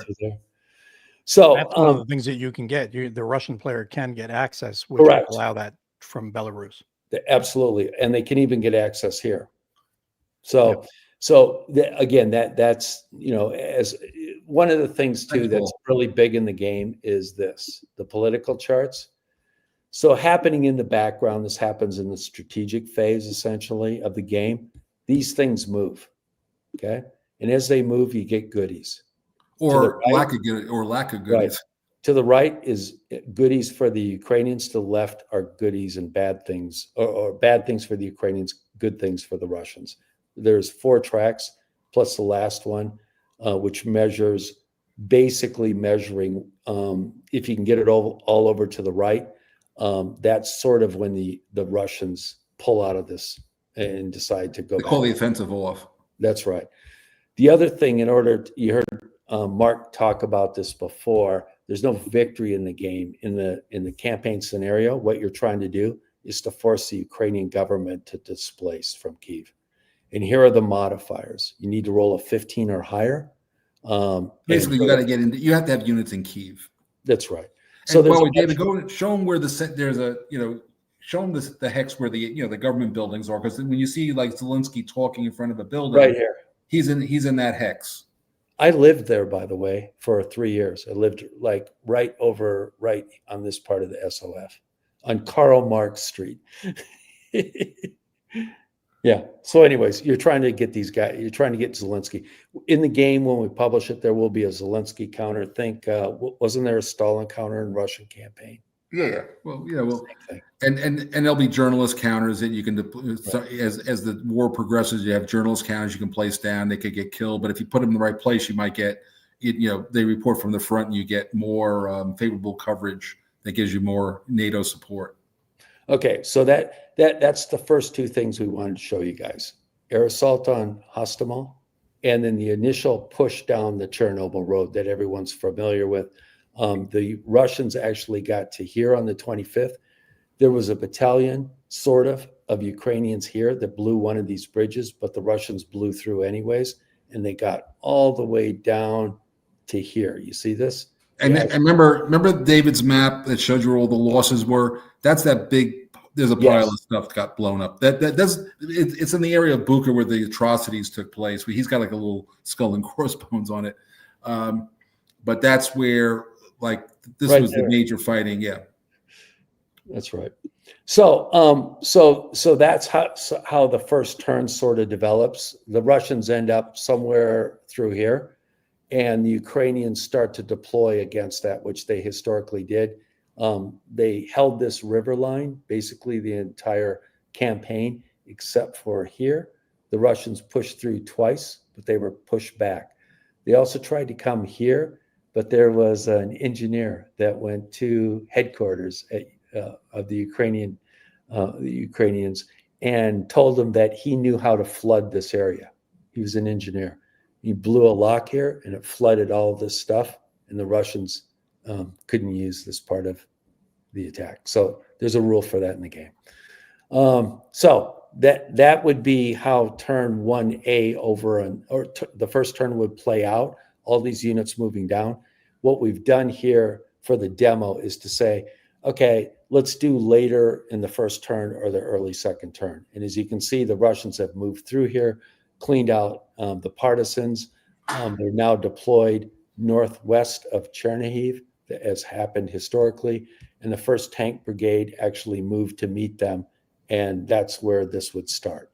And what we would do is to say Mark drew the chit through the chit cup. He happened to get the 41st Army, right? Yeah, that was the Army, 41st Army, and it's his move, or it would be his move. He would be activating these units versus the 1st Tank. Yeah. Before we go any further, I just wanted to pop this one up here. I had a question from Ivan about. So David, can you bring up the HQ capability chart? Okay, just a second. Let me find it.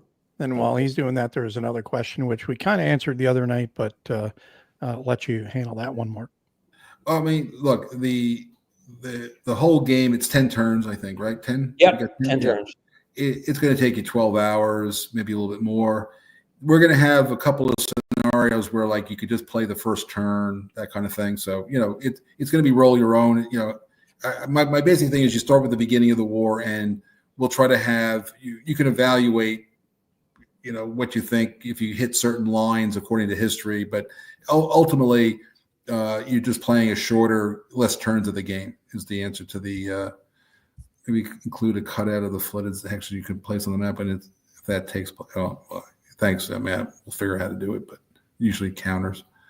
I'm getting to the HQ capabilities. They're in the rules someplace. Yeah. Just a second. And I have my chart here, but nobody can see that. You see it? It's over here. Yeah. So an HQ has the ability to use one of its capabilities per phase. And so the question asked is, there is helicopter transport, and you could pick up a battalion of SOF or air assault or VDV and use the helicopter transport to fly them, across the map to land somewhere. But I will tell you that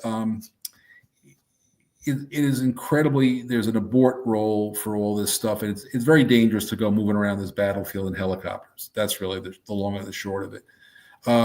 In fact, David, why don't you show them one of the assets, like a strike asset shit, Here's a helo.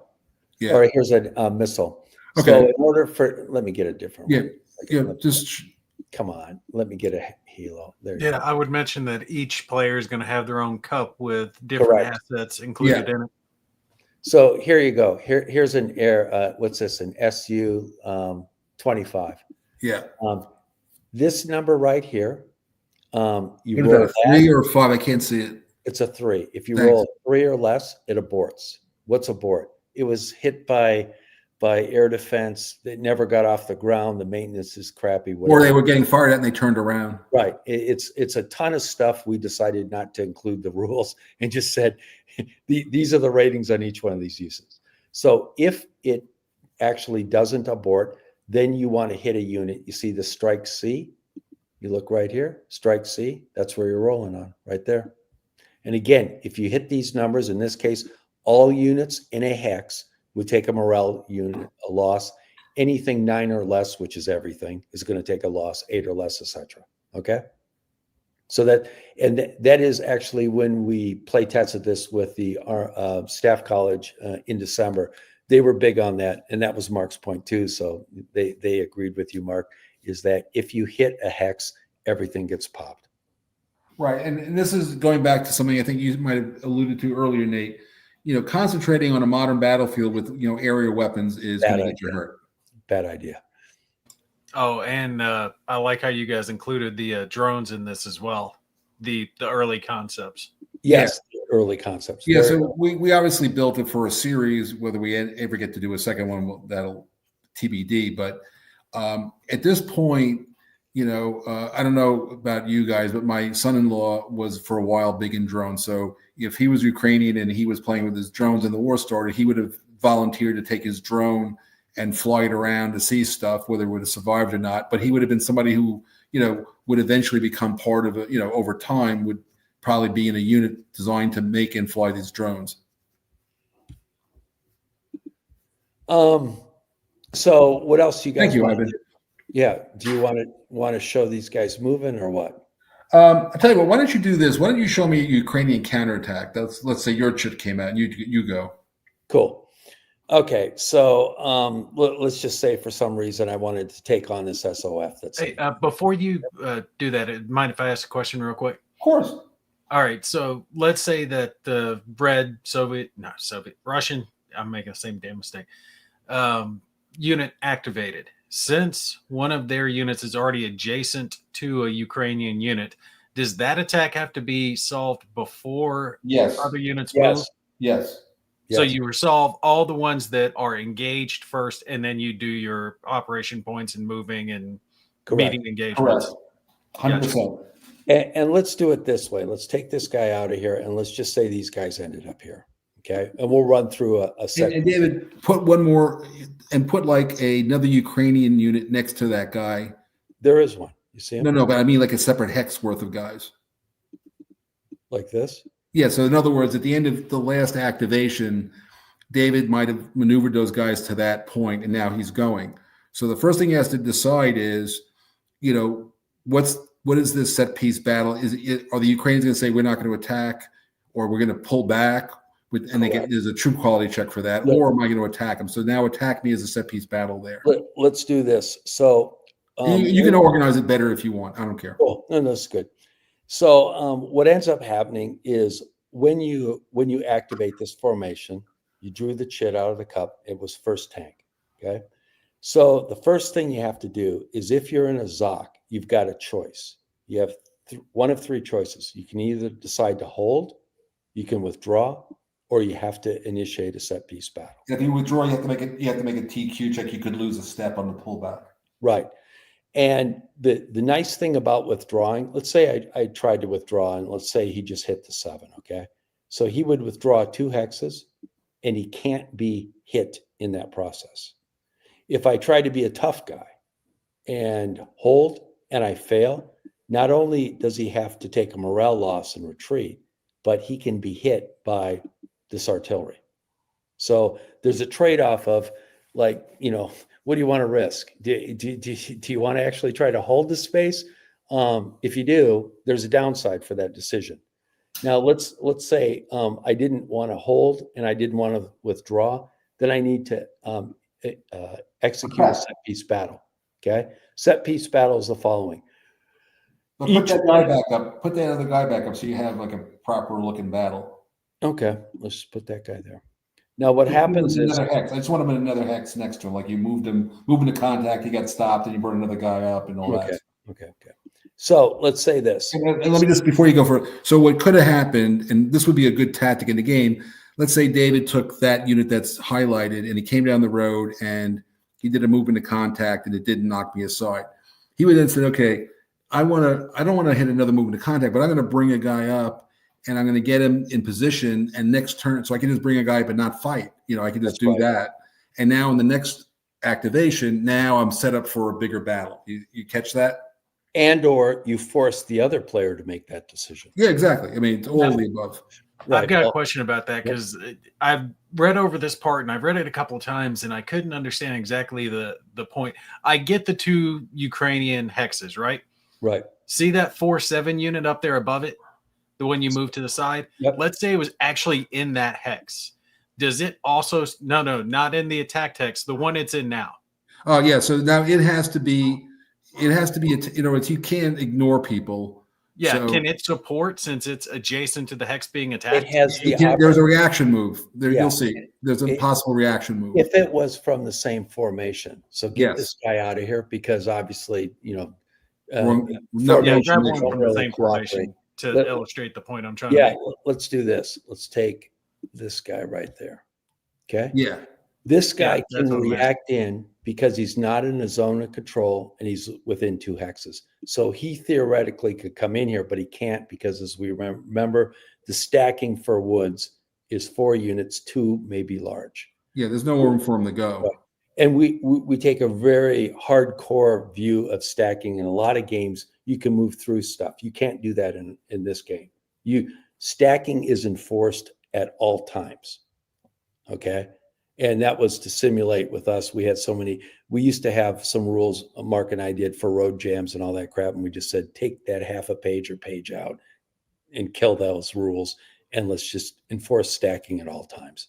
So they can only reinforce if they can move into the hex You being got it. attacked? That's right. Yeah, in fact, do this, David. Take one of those guys out of the hex. So it's just one guy in artillery. Then you can show a reaction. Yeah. Just There do you that. go. So he reacts. Yeah. Okay. So then what happens is the following. So we're going to have a set piece battle here. Okay. And what happens is everybody that's involved has to take a morale test. Everybody. Okay.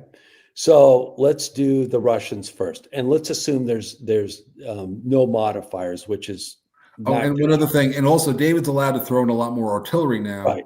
Let's assume that I had another artillery I was going to toss in, this guy right here. Okay. So I have 4 and 2 is 2x3. So the Russians are going to take a -2. In addition to that, these are tanks, both of these. This stuff is not tanks. These are crappy BTGs. So they're also going to take a -2 for that. So now these guys are -4 on their TQ tests. The Ukrainians are all good.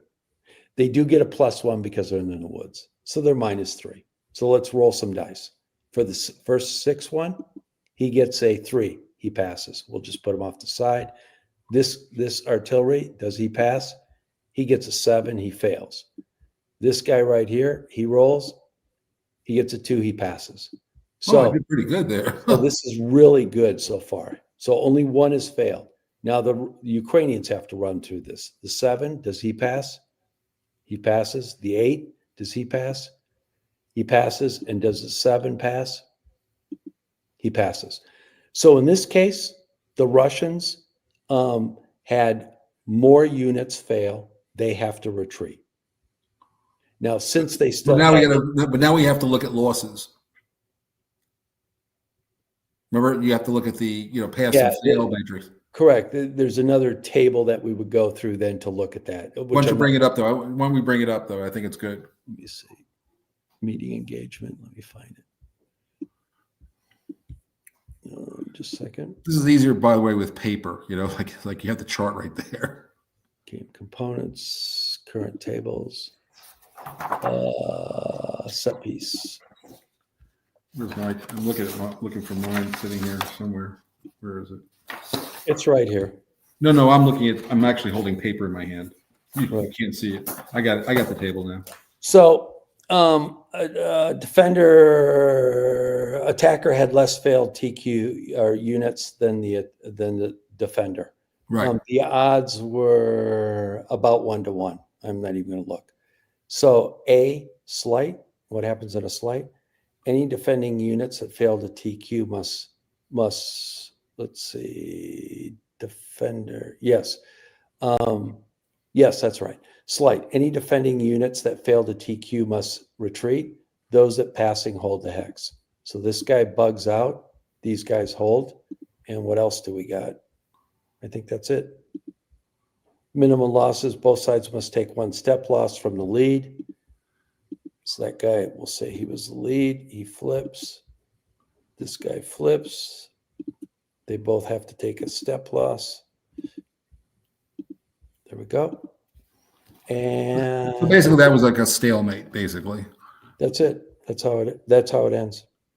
But now that that's happened, going back to Nate's point, now the rest of the Ukrainian guys who are not those guys can now maneuver on the flanks and do whatever they want to do now.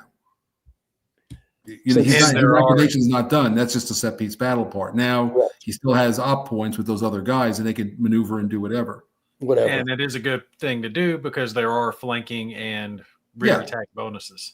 Yeah, that's right. Exactly. That's exactly right.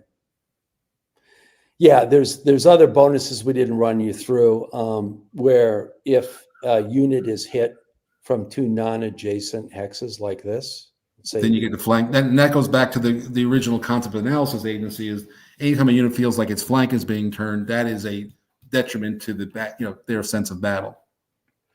What we've also found in play testing, I'd say generally you're going to have 1 at the very most set piece battles a turn. It's going to be a lot of maneuver until later in the game. Later in the game, all the units are smashed up against each other. Then you'll have more set piece battles.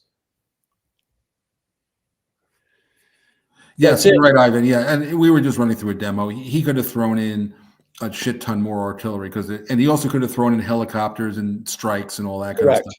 Correct. I could have said that's the assets they were mentioning earlier. That's right. We're just running through a demo, but don't interpret this as like the best way to run this attack. We're just trying to show you how it works. That's right. What we probably would have done is before we started the set piece battle is called in a couple assets from the Ukrainians. And, we would have tried to get the strike off and we would have tried to probably get the strike off. And that would have disrupted these guys and made their morale even lower. Now, what was your thought behind doing the random draw for assets instead of being able to choose what you employed? Yeah. So go ahead. The issue is the U.S. military that you were a proud member of has got a capability that is just not resident in most of these countries. In other words, the Air Force guys and the Russian Air Force doesn't really talk to the Russian army, and the helicopters are being run by. There's a lot of departmental. They're not very good at the joint stuff, and so in this particular battle, you don't get to pick because it's whatever's available that they could get their hands on. Thank you, Bob. So it is showing you the fact that you don't have that level of coordination that you're used to in the United States military. Okay, for me, that wasn't making sense. I'm like, we know exactly what we're calling in. Yeah, but again, it's not the Russians. Other forces are very siloed off, not like the U.S. Yeah, the Russians would call up, believing they could call up. First of all, they'd have to call up headquarters for their. Again, they don't use brigades, but they use the equivalent of them. They call them armies. So they call up the army and say, "Hey, we need some support." And as Mark said, then they got to call the Air Force, and those two guys don't get along. And he would say, "You'll take what I'll give you," right? As opposed to, here's my request for an A10 at this point. It doesn't work that way with these. Okay, fair enough. But if this was a U.S. situation, yeah, then you would have the ability to say, I'm going to use this helicopter in this unit. That would be a different. That's how you could show different levels of coordination without a lot of rules. Also, then sitting when you play the game, you have something each. Oh, and one other thing. And remember, this again. You have to remember, this is the first 3 days, first 3 months of a war, where the Ukrainians, they're veteran, but they didn't quite believe this was going to happen, and it happened. The Russians, a lot of the Russian units didn't even know where they were and where they were going, so they were confused. And so the natural level of like a highly coordinated U.S. joint operation between the Navy, the Air Force, and the Marine Corps and the Army, that ain't what's going on here. And that's why you pull the assets randomly.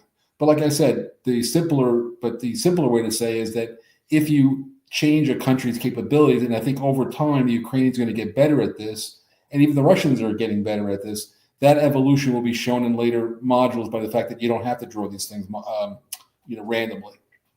And remember, at the beginning, the Russians were confused. All those Russian kids, the conscripts, were confused, Correct. thinking that they were going to be hailed as liberators.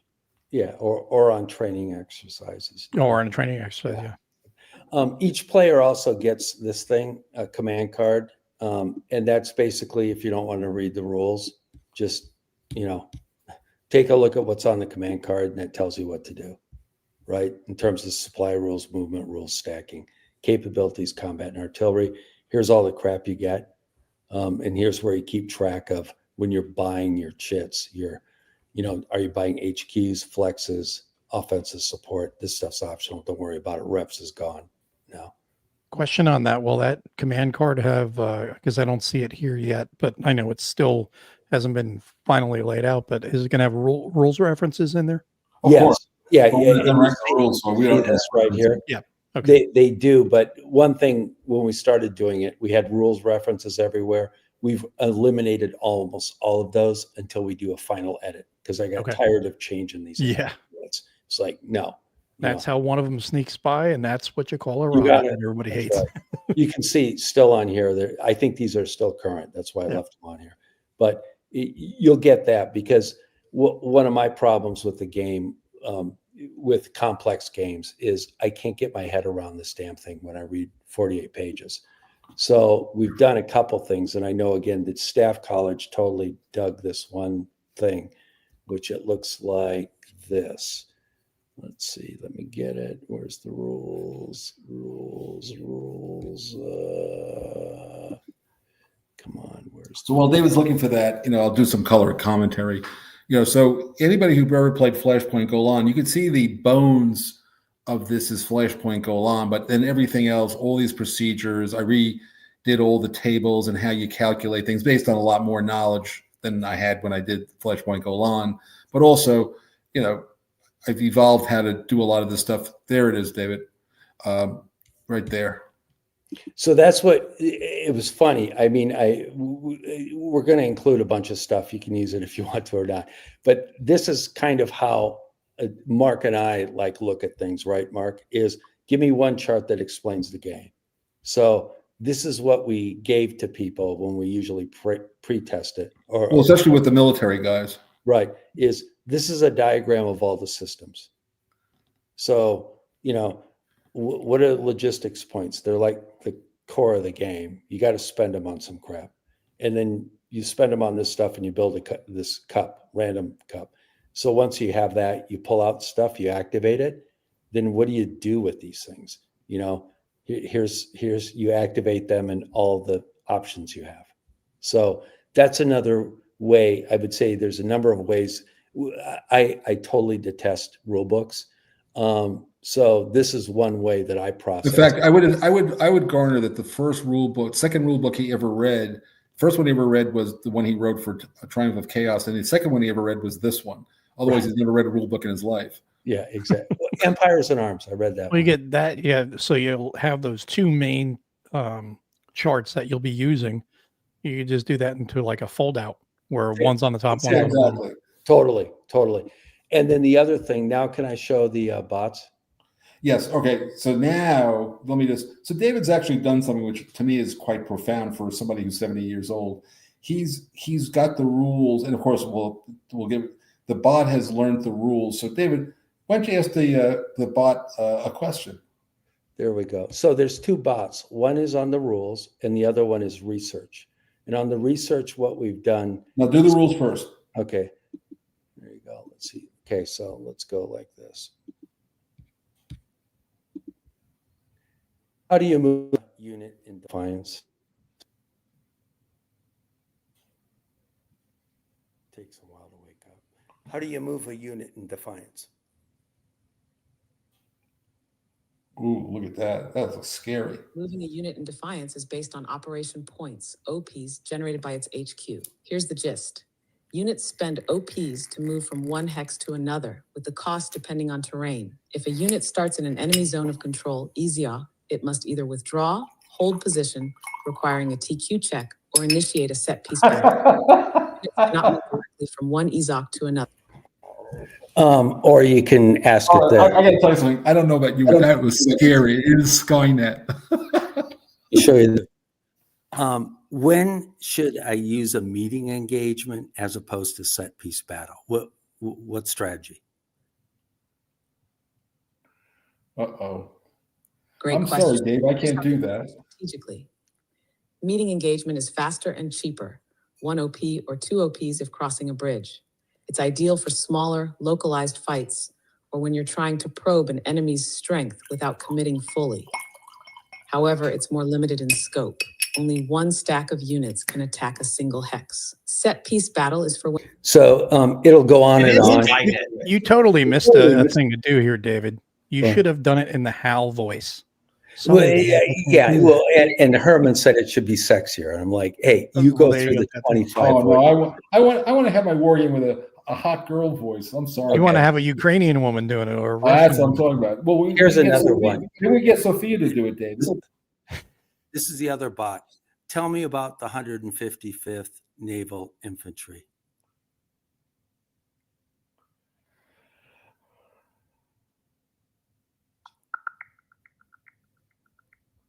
Uh-oh. The 155th Naval Infantry Brigade is one of Russia's elite amphibious assault units, part of the Pacific Fleet. Historically trained for amphibious operations, the brigade has been heavily utilized in land combat during the ongoing conflict in Ukraine. In early 2022, the unit played a notable role in operations in southern Ukraine, particularly around Mariupol. However, reports indicate it suffered significant losses during assaults due to tactical missteps, insufficient coordination. Oh wait, he was about to say insufficient coordination, Nate. The 155th also fought close to Kyiv, right? Yeah. I like this one. Yes, the 155th Naval Infantry Brigade was involved in operations near Kyiv during the early stages of the invasion in February and March 20. So my point is, after having worked with this damn thing, you obviously you can teach it and load in other stuff. The research in here that we've loaded in is only PDFs and research from sources we trust, like ISW and a million other things, and it's walled off from the internet. So you could post something someplace tonight, it will never touch this particular bot. This is only bot that Mark and I have went through and said these sources we trust, and so therefore that's what the learning the model runs off of. So it's not going on the internet. It's only going from what a database that we gave it. Correct. So yeah, I see this as like the wave of tomorrow, because this is the only second time I've seen a publisher designer come up with an AI to go along with their rulebook to make it easier to use. And I think here in a few years, we're going to see many more publishers take that up, because it's so much easier than trying to flip through it, figure out the appendix, all the other BS. I mean, an app where you can just ask the question. Yeah, especially being that everybody has phones and tablets at the table anyway. So yeah, and also obviously we know the game since we're designing it, but I think it's a way to learn the game. Who the hell wants to read how Mark Herman thinks a game should be laid out? That's insane. You should be able to ask a bot, and you should be able to learn the game how you want to learn, not how Mark thought. So what you're saying is you put this bot through terrible torture then. Correct. That is so good. Oh my God. So anyways, and again, both of those things they will not be official GMT things, but we'll push them out to whoever Gene shows us P500. And then if they want to share, that's cool. But we'll change the bot up often enough that the link won't work unless, you're on the original list. I mean, Gene would be an idiot not to take advantage of it. Well, here's the pushback. It's a great point, man. And at first I thought, wow, the GMT would really like it. And Gene can speak to this, and Jason Carr, who's in charge of development. There are other views on this. One view is, hey, Dockter, we don't want anyone to ever think any of the game was AI designed. This should be Mark Herman designed or Dockter designed. And I thought, that's a legitimate point. So we don't want to be formally associated, but we know that you and Herman do your own thing anyway. So if you offer it, you offer it. Well, so, AI is a hot topic right now in gaming, especially where people are complaining about AI created art and things like that. But correct. Like it or not, AI is here to stay. It's part of our world. Actually, I got to admit something, Timo, and I'm really sorry, but after 70 years, I have to tell the truth. I'm really a Cylon. Yeah, exactly. It's about time you finally told the truth. That's why you always play Battlestar Galactica. That's right. No, he's definitely not a Cylon. There's no way. You can tell by reading the rule book. It's just jumbled random thoughts, just interspaced in between 48. Yeah, but I'm not that. That's because I was the one in the tank there. The special one that gets mumbles all the time. That's me. You can tell it's a Mark Herman rule book. There you go. Man, I feel like you're insulting me, and you're actually mean it, and it's hurting my feelings. But I'm doing it with a smile. You just can't see it. I can't see it. That's true. But anyway, oh, there I am. Anyway, I guess I would ask, the audience, is there any questions? So you got the skin job. There you go. Thanks a lot, though. Right, Georgian invasion. Anyway, does anybody have a question or a thought that Yeah, any questions? Post them up here, and we'll get them answered for you guys. Make sure people get their And anybody who missed it at the on Tuesday show or at the very beginning, we talked about it. The hope is to have this ready prior to or by, I should say, a year from now, the next anniversary of the war. So by February next year. I think we got a pretty good shot these days at getting out this year, don't you? Well, again, the issue is not going to be here are the headwinds. So we'll get the game done by the spring. We'll be done. But then I don't know, tariffs. Who the fuck knows what's going to happen? I have no idea. Well, we got one great comment from earlier. Paul said, to be honest, I was not planning to buy this, but I think that has changed tonight. So there you go. You definitely have the price of admission has been paid. Thank you, Paul. Good. Look, the point of these things is, and I want to be clear. I said this on Tuesday night. Everybody has an opinion about everything in this world. So my very simple logic, and I say it out loud: you don't like the book, don't buy it, don't read it. You don't like the show, don't watch it. If you don't like the game, don't buy it.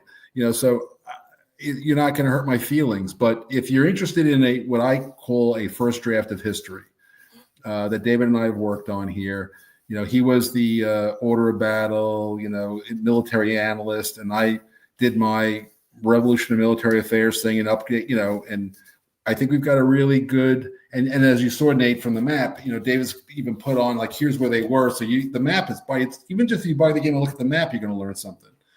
There was a question.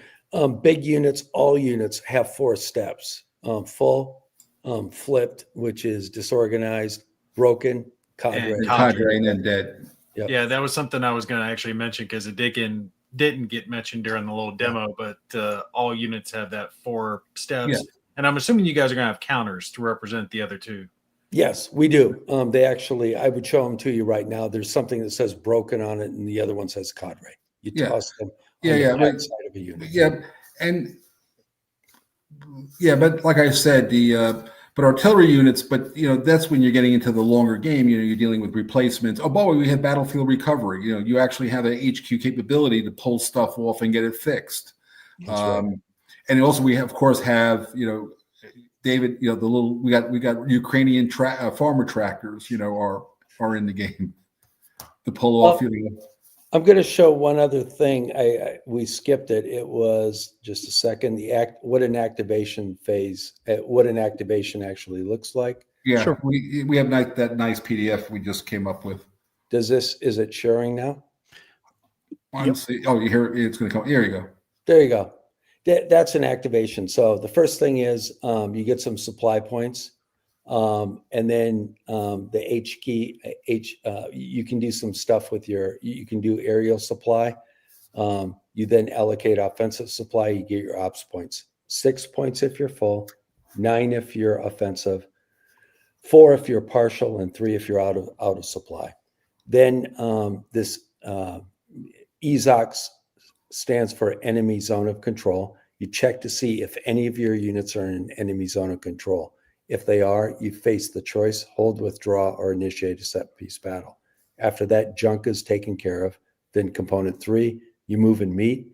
You move your units and have meeting engagements, and you can see where you can use stuff, artillery can strike, yada, yada, yada. And then wrap up. HQ, what Marco was saying, you can do the battlefield recovery. You can try to get your morale back, or you can replenish ammo. And then you see if the end phase has been triggered or not. If not, draw 3 trits. That's it. Repeat that until you go through. And like in any game, you're looking at these guys when they're fresh, but you could see very rapidly these Germans going to start burning up units, and things start to collapse, and you got to pull them back and replacements. And the beginning is easy, but it gets hard real fast. And the game is, even with average die rolls, it's going to be pretty bloody. As far as like unit integrity goes. What is partial supply? Remind me of that real quick again, please. Essentially, you can draw a supply line of any length back to an HQ, to a GHQ. In order to get full supply, you've got to be within the command range of an HQ. And down roads. Yeah, and okay, roads. So if you're not in range of your HQ, but the HQ is in range. Okay, gotcha. Yeah. Yep, that's right. Yeah. And in one of the big things the Russians have that's a real problem, as you guys know, is on the rail net, there was no rail that went from Chernobyl to Kyiv. None. There was on the east side of the reservoir, which goes from Chernihiv into Kyiv. Since but Chernihiv never fell. It never fell, so they could never do a rail net. And you guys have, I'm sure you're real familiar. There were some great articles. There's been a ton of them about the logistics problems of the Russian army. They're really a rail-bound army, 100%. If they're not within 50 kilometers of a railhead, they're crap. So because of that, it was almost impossible. And as I mentioned on, was it Tuesday? Was it Mo? Tuesday? Yeah. Yeah.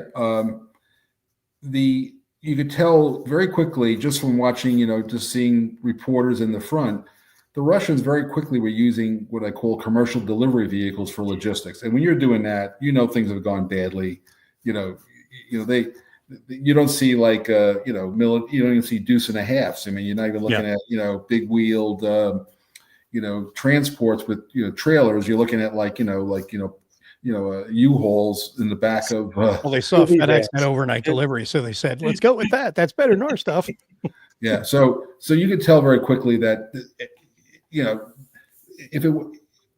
the Ukrainians were benefited by the fact there's a lot of Russians, but they were not well coordinated or led. That's a big deal. And then the game that shows that's why you don't get to pick.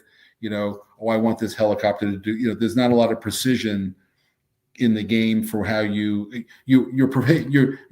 don't have rules for it other than you don't get to coordinate stuff other than randomly, and you might get things to work out your way, and most of the time you're probably getting something less than what you wanted, but well, a big key too is what you said the other night. This is not a game, it's more simulation. Yeah. And this is the type of thing where this type of game that you can play not only for the entertainment value of playing a standard war game, but you can actually play it, keep playing it, explore some what ifs, learn from it, study it. And Doc was saying the other day about how he had just done something different he'd never done before after all those plays he had done. So, and like I said, I am recommending, everybody likes to have it. There are other books, but I think from a game perspective, you'll like this one better than the other ones that are out there. Yeah, it's pretty good. Also, there will be sort of, think of the standard campaign game. There'll be a red and a blue scenario running off of that. The red is that the Russians were in better position. They got Belarus to allow them to provide supply and run through their territory. NATO didn't prepare as quickly. And then on the blue, NATO got their stuff together earlier and helped the Ukrainians more. So you can see, what might have happened. I mean, Mark, I think we're still on the same page. We sort of believe that it was a die roll. It was 50-50 on whether or not the Ukrainians could hold Kyiv. Total 50-50. Yeah, and based on one particular game I played early on, there were those two. Was it the 44th and the 26th Artillery Brigades, David? Yes. Those are two artillery brigades. When you get near Kyiv, they can throw out a lot of fire. The ability to double fire at you, and you can blow a lot of units up pretty fast. And again, with the stacking rules, once you close out like sort of the front lines, it's hard for them to maneuver around in the woods. You can bollocks them up pretty good if your artillery hits, and there's a lot of it in those two brigades. You got a question here from Frank. Is curious how you're going to portray the effect drones have. Well, that's the main thing is that if you move your seat, you could be shot at. You'll note there's no detection die rolls in the game. And also, I would add, at this point in the conflict, 6 weeks, not a lot of drones. 6 weeks, not a lot of drones. The only ones that the drones the Ukrainians had were the things from Turkey, where it was still reflected the U.S. view, which is, hey, if we're going to build drones, let's build, what does a drone cost and what's a Reaper cost? 20 million, 30 million? What the hell is it? It's less than that, but it's real money. Retail. Right. Retail stuff. The Ukrainians took a different view. They were like, if we go and buy these drones from Apple that a number of people ship them, that cost us $200 to $300 to $400 a pop. They're like, what can we do with these? Yeah. I mean, they're not 20 million, but I wonder if they would eliminate a Russian $2 to $5 million tank for the cost of $200 to $400 plus a grenade. Would that work? Yeah. See, we did the exact same thing back in 05 when I was in Iraq. We had these Johnny 5s. They were 30,000, 40,000, whatever, expensive bomb disposal robots. And we kept blowing them things apart. And they didn't want to just keep giving us these robots. So instead, we got a quad-con full of T-Maxes. It was RC cars. They're about $300-400 a pop. Wow. Stick a thing of C4 on it, drive it up to the IED, and blow it in place. Wonder where they got that idea. Yeah, we had just stacks of those things. We would play with them in between missions. Way cheaper. Yeah, and look, I used to work with this guy named Admiral Sobrowski, God rest his soul. And we worked on this thing called network centric warfare, and the point was that the future was going to be the many, the cheap, and the dispersed. That was going to be the future, and then you look and it's happened. We're there. But Mark, how much corruption is there in a $200 drone versus a $20 million drone? Well, again, it's an engineering versus a soldier culture. Yes. Engineers build certain kind of things, and it's got to have certain reliability. And and these guys are like, hey, fuck it, man. Like I just need to get this little monster car, put a grenade on it and drive it up, and boom. You got to think about the effect on morale. I've seen a couple of videos coming out of Ukraine where the Ukrainian operator is messing with either the North Koreans or the Russians, and he's not blowing it up at first. He keeps dive bombing them and just buzzing them. And now just imagine being that Russian soldier and you hear the buzz of the drone coming in, and now he's not blowing it at first. They're all trying to shoot it. And there's one video where he accidentally shoots his buddy while he's trying to track the drone. Yes. Right. I mean, the effect, and we're talking about what, a $500,000 drone? No, it's cheaper than that, probably. Yeah. And the Ukrainians, you guys have seen that. Conservatively, they bought they built 1 million drones last No, year. they claim right now, it was in the paper 3 or 4 days ago, they're going to make, they can have the capacity to make 2 million drones a year now. Now, how many drones do you think Russia's making, who has, take an economic measure, between 5 and 14x the economic power? Well, They're not making 2 million. yeah, drones. but see, but it also goes down to, as I said, historically, a military is a expression of the economy that created it. So go back to Roman days. Romans were not particularly good horsemen, but they got the Numidians. You get mercenaries. You hire capabilities that you don't have. The Ukrainians had a hobbyist drone culture that they've grown. The Russians don't have that. There's not the Russians weren't letting people fly drones around fucking Russia in a police state. So you don't have that, cadre of just, creative people. And this economy does have that. We have a lot of, look what was going on in New Jersey. I don't know. Everybody was freaking out about these drones in New Jersey. Well, somebody was flying something. I don't know. Yeah. And I say in my real life, I've used, and my companies have used lots of Ukrainian techno, groups and companies. That's their thing. That's just, they're crazy about that. Yeah. It probably maybe it comes originally from a farm culture, because I'm a farm boy too back in the day. You fix the tractor with what you got. You don't actually send an order to Mark Herman and say, could you please approve the tractor design? I saw a million years ago. I saw a National Geographic show, and these guys, they were doing something out in the Mongolia. They're out in the desert, and the engine blows a gasket, right? And so these two Mongolian guys take Frosted Flakes boxes of cardboard, stack them up, and they cut them out in the shape of the gasket, and they put it in there, and they bolt it down, and it works. Frosted Flakes, Tony Tiger, they just add layers of cardboard. They made gaskets, and they, now it wasn't going to last, 100,000 miles, but they got them to the next town. The engine worked, Yeah. I also just saw that Ivan put something up. Ivan, First Minnesota. He play tested our game, Mark. Him and Dan Frick. First Minnesota's been doing an incredible job play testing our game. They have a bunch of hardcore war gamers. I think Ivan will pop in.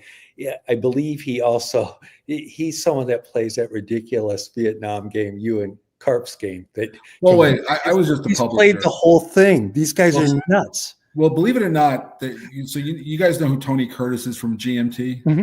Mm-hmm. Tony Curtis was my playtester, one of my playtesters at Victory Games.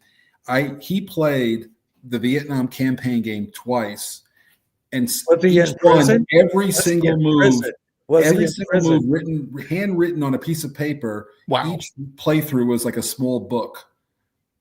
That was our playtest results from Tony Curtis. And now, I was like, and I remember reading, there's a point where, you're going through this playtest report, and it's literally as long as a book. Every single, I moved the counter from this hex to this hex to this hex. This is the die rolls. It was crazy. So, something else, shouting out Bob Malcolmson, Matt Hasse, all these, Ellen Carlson, all these guys from First Minnesota. And Bob Heinzman, by the way, the colonel is. I'm going to get to Heinzman. So Heinzman's a developer on the game, and that has been incredibly useful to have Heinzman, who's.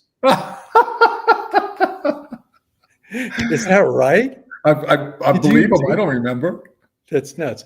Heinz. Remember, that was the period of the SASC, right? The self-addressed self-envelope. And wasn't that also that back then it was you have to ask the question in a yes/no answer? Yes, no. Yeah, well, that was we think about it. That it was we tried, but it is what it is. So Heinzman, Apache helicopter pilot and other stuff. He's been incredibly. There he is, blushing. He was blushing. It's good. He's been incredibly helpful. He hasn't been in the game the last 20 years, but he still has been very helpful to say no. Herman and Dockter, it doesn't work like that. I think his last frame of reference is Gulf War. Wasn't he Gulf Strike guy, Mark? What's that now? Wasn't Heinzman will ping on? Wasn't he? He was Gulf War, Gulf Strike stuff, right? I wish I could. You got to look at it. There we go. Retired in 97. What was the last conflict you were in, Heinzman? Was it 91, 92? When was it? Yeah, it would have to be Gulf War. There we go. Yeah, 91, 92, 93. Absolutely. With was that Storm and Norman and all that stuff? Yep. So he's provided a lot of good advice when we simulate stuff. It's like it doesn't work like that crap. And yeah, I wasn't going to mention that, Heinzman, but yeah, besides the Apache helicopter pilot, you did some other stuff for the good guys. There we go. So I did already a last call for questions. There were no questions. So I do want to see a show of hands real quick from anybody in the audience. After seeing this, if you hadn't already joined on the P500, I see your hand, Gimpy. But I want to see from the audience, I said. I'll push it. I'll mute you. Who's going to go ahead and join in on the P500? Who's, got a different opinion of the game now? I know we already saw that from Paul. Who else? It's fine. No, I'm just curious myself. See if anybody has gotten into it or gotten a different opinion of it after seeing it in action. They unsubscribed from the P500. Fango Wolf, you don't want it. It's going to be way too hard for you. Don't do it. Don't buy it. I think Fango even went and bought Pacific War after he told him directly not to. I keep telling him. I keep saying, don't do it. You're going to be unhappy. I promise you. You're going to be unhappy. Don't do it. Well, I do appreciate you guys coming in tonight and watching this. And of course, I appreciate Mark and David joining us, as well. It was great having you guys on. And if you guys want to come back and do anything else again at another time, definitely. Yeah, I'd like to talk to you. I like to get some advice and help trying to get a real, we'll do this chat GPT thing that he's come up with for the rules, but I like to have a video like you did with, was it Red Strike you did it with? There was a whole Red Strike, Yeah, I would like to have just a series of maybe half a dozen or so basic videos showing some of the mechanics, and so people can just watch that, get a feel for the game. And then, they still have to read the rules or play with the chat GPT thing, but at least they can visually see the game being played, and they kind of get. I always find that, when I did South Pacific in C3I, and by the way, just as a shout out, there's a GoFundMe thing for Roger McGowan. I just gave a bunch of money to California. Yeah, so if you are so inclined, Roger could use the help. But anyway, going back to C3I magazine, I did South Pacific because what I had learned after Empire of the Sun, which is obviously an intricate game, is people couldn't get themselves past playing the first card. And so what I did in South Pacific was play Watchtower, you're off, and that seemed to solve the problem. You got to tell people this is the first card to play, just do it. And then once they do one card, and so I think it's as soon as you see how to push the first Russian counter over the border, and like you just saw, getting that one counter to come down the road and all the things that happened, and you saw and that's why I pushed that Ukrainian little unit out into the open so that my artillery unit could finish it off. These are standard tactics, right? Yeah, but it's true. You need to see that first domino fall, and then the rest follow. Yeah, exactly. So once you see that, then it's I can do the second activation on my own now. That's the whole point. So Frank said he's going in on the P500. Oh, Pacific War for Chris. Oh, thank you, Frank. I hope you. Now, if you're unhappy, it's your own fault. Fango said it was not Pacific War, it was Total Krieg. So. Oh, Total Krieg's good too. Yeah. In fact, I'm playing. Because of Alan, I'm playing Krieg again. Hey, way to go, Alan. But anyway, it's been great. And also, Mo, it goes without saying, man, it's incredibly kind for you to invite us on this. And Gimpy, I haven't met you before, but I was told that if we showed up on the show, they would lose readership, or viewership. So I think it was bold and brave for you to do it. No, we definitely appreciate having you guys on, and like I said, it's an open door anytime. Well, you know that already, Mark. It's always an open door for you. But I'm happy to come anytime. I like talking to. Yeah, this is what fourth time Mark's been on. Yeah, I think it's only the second time, isn't it? Third. No, we had you on once before. I think twice before. One of the times you were on playing Battlestar Galactica while you were. Oh yeah. I double booked that one. That was weird. In fact, those guys are still mad at me, I think.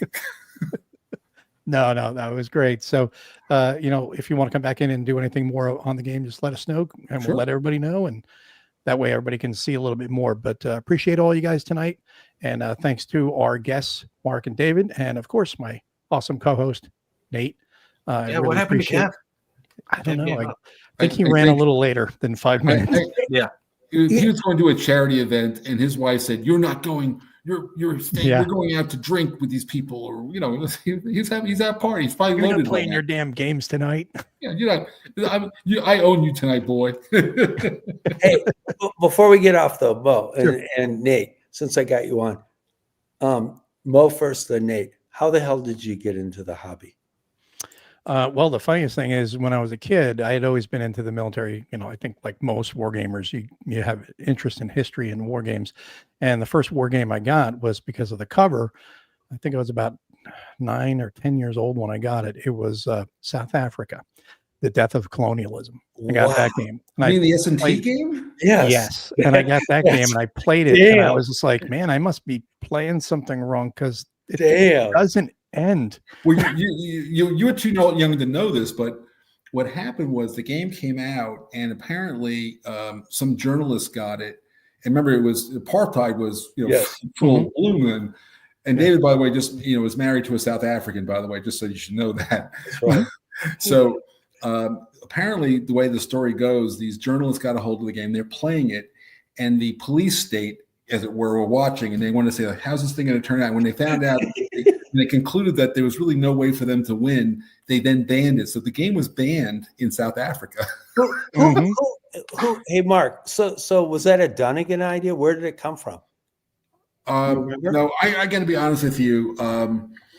It's like everything. Somebody fed it back. I don't know who, but who did the game? I didn't even remember anymore. Hardy, wasn't it? Irad Hardy? Was it Hardy? Oh, it was Irad Hardy. Yeah. Yeah. So Irad would have fed back it in S&T. People said, "Oh yeah, I want to see that," and then Irad did it. Irad was, God rest his soul. He was a brilliant designer and a great mentor to me. I mean, I remember the first game I ever did, October War, he was technically the designer, and I was my first game, and he was spectacular. I mean, I don't know any way to say it.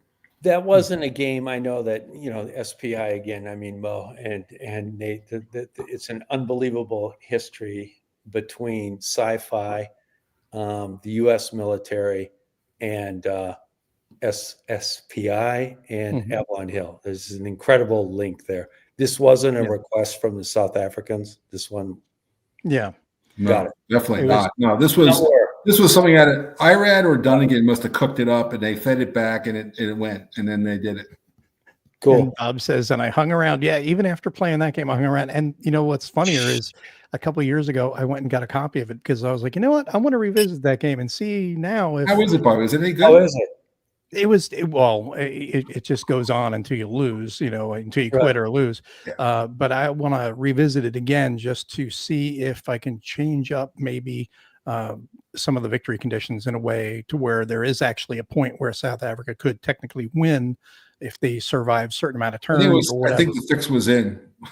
Get White Tribe by Ben Madison. It's a solitaire game on Rhodesia. It's fantastic. Got that. That's another conflict I'd love to see someone do, like an Angola really type good. of game, because that engine I think would be fantastic for dealing with the Rhodesia. Who did Angola again? That's an odd one, right? Where that came from? The brothers. The brothers. That was by MMP. MMP puts it out, but help me out in the audience. I can't think of. That game also has a weird space in our hobby that everyone I run into loves the game. I've played it. It just seems it's one of those games where people love to sit down and play it. It's a nice multiplayer game. I think it's really interesting because Volko says that's where he got the idea for coin from. Oh, I didn't know that. Yeah, that's where he got coin from. Yeah, that kind of birthed everything for it, and I think that's actually a great coin game because it's actually you have to play your cards in a certain order. Well, you got to select the order you want to play them, and then everybody does that secretly, and then you play your cards. Again, that's just another version of pulling chips out of the cup. Exactly. Mhm. Exactly. But you're trying to stack the deck technically to do it well, the way you want to. Well, that's how his levy and campaign works. You get to put Yes. your activations in the order you want them in. He tells you that. I mean, We got to give that another so shot. Nate, what was your first? Nate. What was yours? Mine was a little different than Mo. I got into war games after I got out of the military because I had a lot of free time on my hands. I planned on going career. That got, finished off. They won't let you stay when you walk with a cane. And I wanted something to fill my time with. And I started looking into board games because before that, I had no idea any of this existed. I thought it was Monopoly and Catan. How did you look into war games? I don't know. I was stumbling online and I stumbled across it and I decided I was just going to go big. What was it? Right? What was the first game? You literally said stumbled and you're using a cane. Yeah. It was either going to be Absolute Victory by Compass Games or what's the one by GMT, the World at War? Are you insane? I had no idea what the hell I was doing. You went. It was World at War because you went. I said I looked at you and I'm like, no, it was Absolute Victory was the first one I got. Then I got World at War later. And I had no idea what I was doing. I get this game and I set the whole thing up and it's covering this 6x4 table. And I'm like, oh, this is awesome. And look, hon, there's hundreds more just like it. And she looked at me and she's like, how much did you pay for this? I was like, don't worry, it's okay. It's no big deal. $10. And she's like, yeah, you're not getting into this hobby. So after that, I was like, okay, I got to find a way to make this cost neutral. So I got the channel afterwards to kind of give me something to do and cut my expenses with it. And after that, I learned my mistake of don't start with the biggest game you can find with 10,000 counters in it. The only way I could have been worse is if I picked what's that one by Decision Games? Pacific War? I mean, no. Exactly. Damn. War in the Pacific. Oh my God. That's the only way I could have been worse with what I picked. After that, I started making smarter choices.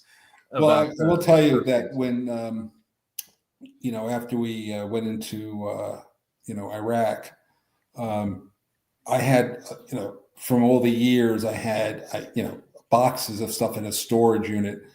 And so there was this colonel who was doing work down at Walter Reed. And so I used to send down like every week, like a box of 6 games. And the guys who, they were in rehab and all that. And they were having a great, they just would literally, they had no barrier to entry. They say, they hand them a box of fuck it. And they just start punching out counters, putting maps out and throwing things down and looking at the rules. And it was very successful. I got rid of like, 200 games. And I think it might have helped a couple of guys, I hope. Well, the funny thing is, would appreciate that. Huh? They would definitely appreciate you. They did. They wrote me in. I got nice letters. Have we done anything like that lately, Herman? I mean, we've done stuff before, but we haven't really done anything like that with any of the Veterans Administration or anything else lately. Well, the point it was I had a retired Army colonel who had you can't just roll into Walter Reed. So he was a guy who, he was, Vietnam veteran, colonel, had every fucking medal in the world. And he was very well respected in that particular community. So he had walk-in privileges. And so he was able to make that happen. I couldn't, you got to have somebody on who's got that kind of, juice to make that happen. Yeah. It's the guys you're going to find there are not just run-of-the-mill guys. These are like some badly injured guys. A friend of mine, he got hit by the same thing that hit me, and it got him worse. He lost both his legs and part of both of his hands, and he's had to recover ever since. So, every little bit helps. But to his credit, he's got a really good outlook on life because he was always a real short guy. We're talking like 5'2". Mm-hmm. But because he lost his legs, he was like, hey, since you're giving me new ones anyway, can you, make a little boost my height? God bless that guy. They gave him 6 inches. He's something like 5'8", 5'9" now. That's beautiful. With that's a great story, man. Well, I appreciate, shit. I appreciate everything you did, Nate. But like I said, we're happy to do it. Like I give money and do what I can. But the thing that happened for me is I'm as old as you can be and be too young for Vietnam. because as I turned 18, the war ended, and finished college, and they weren't really recruiting anymore because the military was getting smaller, and so it was just like not the right time. I tried to fly jets for the Marine Corps, but my eyes suck, so they said no, and I said, if I'm not going to fly jets, I don't want to join. I wanted to fly. Yeah, I was right there at the cutoff because I originally wanted to go pilot, and my eyesight wasn't great. 20/20, but 20/80 on the left one. Well, no, my problem was depth perception was my problem. They now allow LASIK eye surgery. They didn't back then, back in my time frame.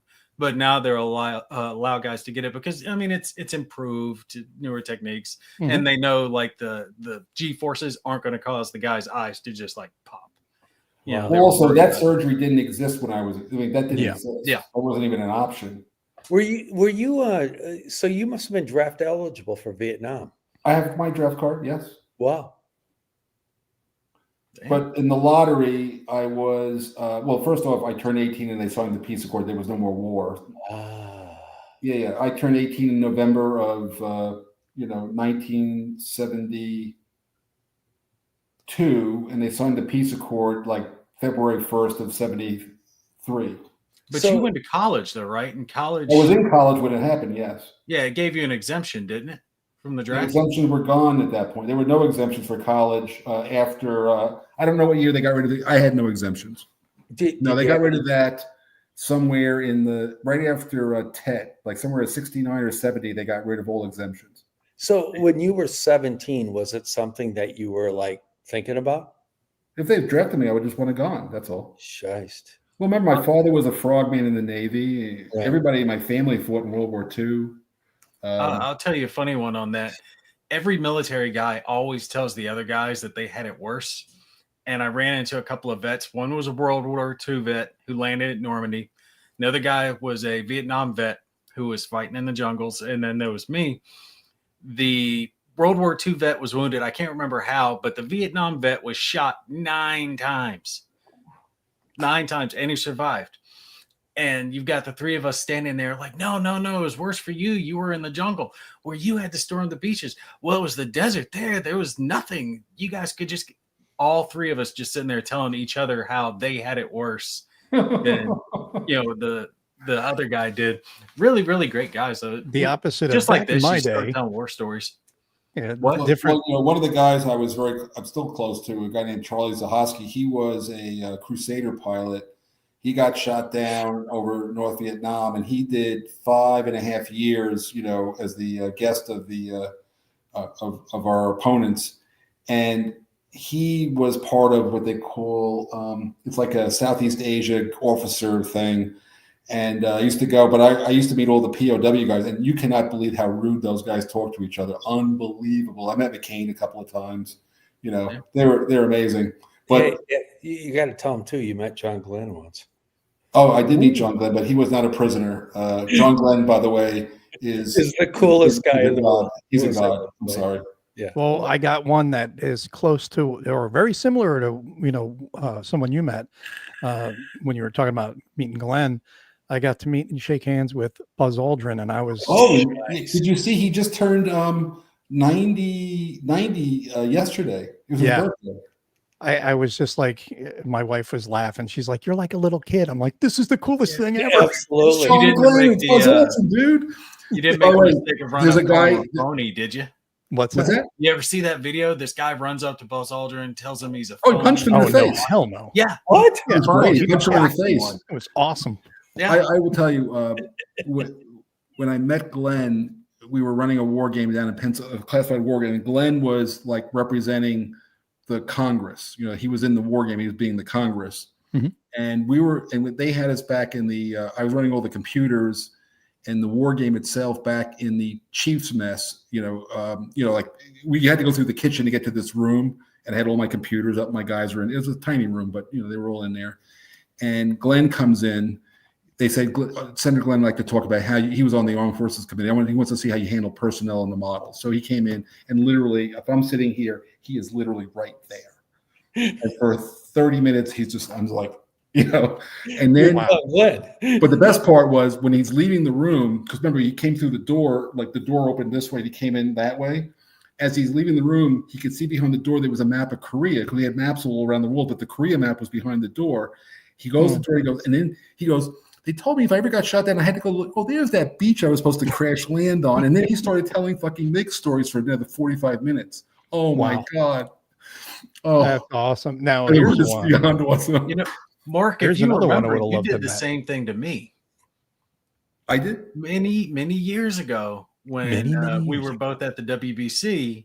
At that convention, we had that little round table. Oh, where we all yeah. It was like, videotaped. it was in a room. We were like videotaping or something, Yeah. right? Yep. I was brand new to wargaming. I barely had 1,000 subs at the time, and I'm sitting here, with all these He guys. looks at me and he goes, "Who publishers. the fuck is Mark Herman?" I mean, I knew who Mark Herman was at the I'm time, just kidding. and I'm just sitting here, and like Mark Herman's right next to me, and I'm like, "Damn, I just started this, and this is like Mark Herman. He's right here. Damn, I've made it. I've done something." I was. Well, thank you. That beyond con, given what you went through, I bet a lot of my father worked for Frank Borman. Oh, Yeah. Well, Yeah. I think Well, he's got Heinz was Borman an wrong. old pen. I He think did. his father's- Yeah. But I will tell you that talking about that interview when you were sitting next to me, 10 days later I found out I had cancer. So I was actually, I didn't feel well. I didn't know why, but now I know why. But you survived. You're on the podcast tonight. Come on. Yeah, no, 6.5 years. I'm past the Yeah, I'll buy 'cause we something, were- but it won't be that. We were showing scars. We were comparing scars at in San Diego that one year. You're like, because I told you about my neck surgeries, and I was like, yeah, I got these 2 slices on my neck, and you're like, hey, I got the one over here, and we're like, hey, cool, high fiving and stuff like that. Yeah, it's all good. Hey, But I said about South Africa before about being my first game. I corrected things in the second game though. I got Tactics 2, which was definitely a much different game than playing. I'll tell you what I would like to do, because I want to be clear. I don't have any friends other than this guy, and I love him, but I don't have any friends. But we should just get together all the side. No cameras. We should do Discord. We should play a game. Just play a fucking game. That'd be great. Let's set it up. I'll play. You guys come to Sodom and Gomorrah here in NYC, and we'll play games. Hey, two other things too related to this. One is war games. What was the article in the New York Times about 4 weeks ago that I called you about? Herman, remember? It was in the New York Times. Yeah, it was New York Times Magazine. It was the war game that Casper. Oh, you're talking about? Oh no! You mean Phil Carver's game? Thank you. Yes, I know the one. Thank you. So I'm reading this article in the New York Times Magazine. It was about 4 weeks ago, and it was about this war game that was done, which was basically It was done back in the early '80s to look at nuclear escalation ladders. And so something buried deep in Defiance at the moment is, so how would this escalate? Under what conditions, kind of stuff? It won't be in the game. It won't be in the game. So I called up Herman. I said, hey, I said, this is kind of odd. It mentions Philip Carver in here. And I know that you and Carver are very close. And the article, you can see it. He was commented on. He was interviewed for it. What was the name of the article, or what war game was the article about? You'll have to dig it up. It's like, Operation something or other. But, look, I remember one time when the wall came down, they brought in this Russian delegation, and there we go. This young woman in part of the delegation goes, do you know anything about Russia? And says, oh, I've blown it up at least 100 times. That was true. Hey, by the way, Oleg, thanks for posting that. Besides you, I've got some mates that are in the action over there, and some other people over in Ukraine. I'm real interested to see what they think of the simulation. I will say one thing. I am very happy that my godson is in the IDF, and he was in Lebanon, and luckily he got shelled a lot, but didn't get hurt. In the last round? Yeah, just weeks ago. The other thing too that I wanted to toss in here was, before you do, they did call that ceasefire though, right? Yeah. Ceasefire. Look, I got to tell you something. Yeah, ceasefire. That's what I meant. There is no. Well, first of all, this was when they were taking down. He was in there when they were taking down Hezbollah. Right. He was the drive that took him up to the Litani River. He was part of that offensive. Well, one of our favorite games is Siege of Jerusalem. There hasn't been a ceasefire that stuck in Jerusalem. When's the last time a ceasefire stuck? When would that be, Herman? I mean, Never. It's been a long time. Something else I wanted to toss in that we thought about when we were designing this is conventional warfare and asymmetrical warfare, right? So that's both in this game. I think Mark would also say we've done, read a lot recently and done a lot of studying, is that there's this common misconception, right, that conventional warfare is like a war game and that's what you game out. We're on the opposite of that. That asymmetrical and conventional warfare exist at the same time, going back since the dawn of time. I mean, Herman, you can talk about it. Rome, Napoleon, Spanish guerrillas, all this stuff always exists concurrently, and that's why we kind of. There's two good books if you ever want to read. You can get them in any library usually because it's a common book. It's called War in the Shadows, and it covers small unit combat from the beginning of time, and it obviously hasn't been reissued. I think it slows down somewhere like after Vietnam. I think it goes to Vietnam, but it goes back to like Roman times, in Greek times, Peltas and all that good stuff. Yeah. I think we've really seen a change in the modern battlefield, and especially the Ukraine war has shown that, because Mo disagrees with me, but I just think that the main battle tank is at the end of its days. Yes, it still has uses.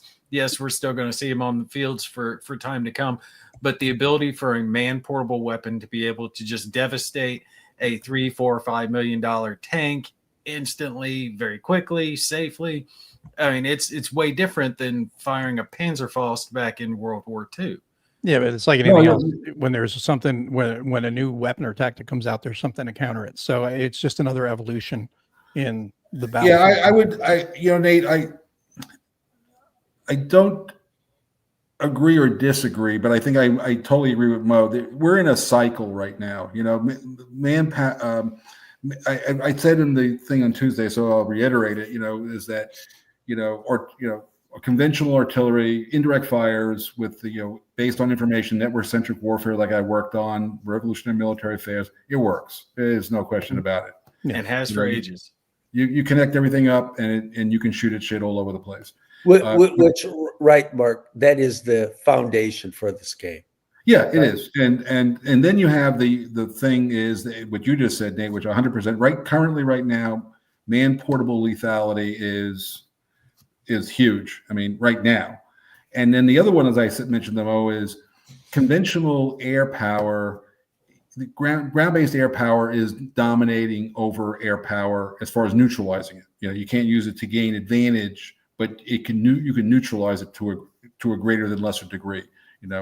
So like I said, if you could shoot down a missile, you could shoot down a $50 million, $100 million aircraft. So those and the U.S. military is not used to operating without air superiority. We found that in a lot of the war games. And by the way, Mark, we don't have air superiority in Volume 1, and it's something you said. Yeah. Is that I took it out. These days, you put these platforms up. Look at what the Russians did. Within about 14 days of this conflict, they got out of theater. They were done. Yeah. They just using the bombers to get the big missiles close enough, and they lob them in and they turn around. That's it. Helicopters even but the point is that it's a cycle, right? And so main battle tanks right now have a problem. There's no question about it. But I'm not sure that there isn't. And the other thing is I'm working with the Navy for years. Mark, wasn't that problem though with Abrams discovered in the Gulf War? I thought it was. I mean, no, tanks were incredibly effective in the Gulf War. Some people were taking, but they didn't have the lethality. No, they didn't have the lethality, and they also didn't have the close. They couldn't get close. Remember, there is more open ground, But that's talking about aircraft carriers. So an aircraft carrier, if you try to take an aircraft carrier to the South China Sea with the Chinese shooting at you and their submarines and everything, probably not going to go well, right?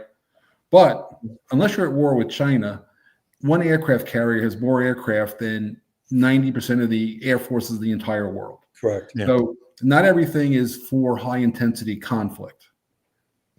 That's you have to be able to be in different levels. So I think the main battle tank in the highest level of conventional warfare right now probably has got problems. Well, but take it down 2 or 3 notches. It could be, even if you were a protester in a big protest, and all of a sudden somebody took an M4 Sherman. An M4 Sherman would be very effective at stopping psychologically. Yeah, but over time you see this ebb and flow between firepower, between armor, between speed, and as one or another starts to tick up above the other, you start to see you lean in another direction. And I think we're at that point where armor is seen as less effective, and now we're going to start leaning more towards speed to avoid getting hit versus being able to absorb the hit. So the other thing is, so you fire a javelin and it's going to go, I don't know, what was the javelin going to move at? It's probably going to cover 3,000 yards in about 6 seconds, maybe 6-7 seconds. If I can get a laser, it's instantaneous. You could see laser defenses and, EMP defenses being developed that would just, cancel out the missile.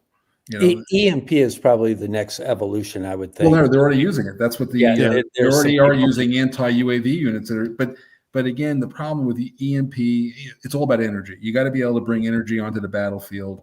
Lasers work great on ships because they got that big fucking nuclear reactor in there. They got all the fucking power they want. They got all the fucking power they want.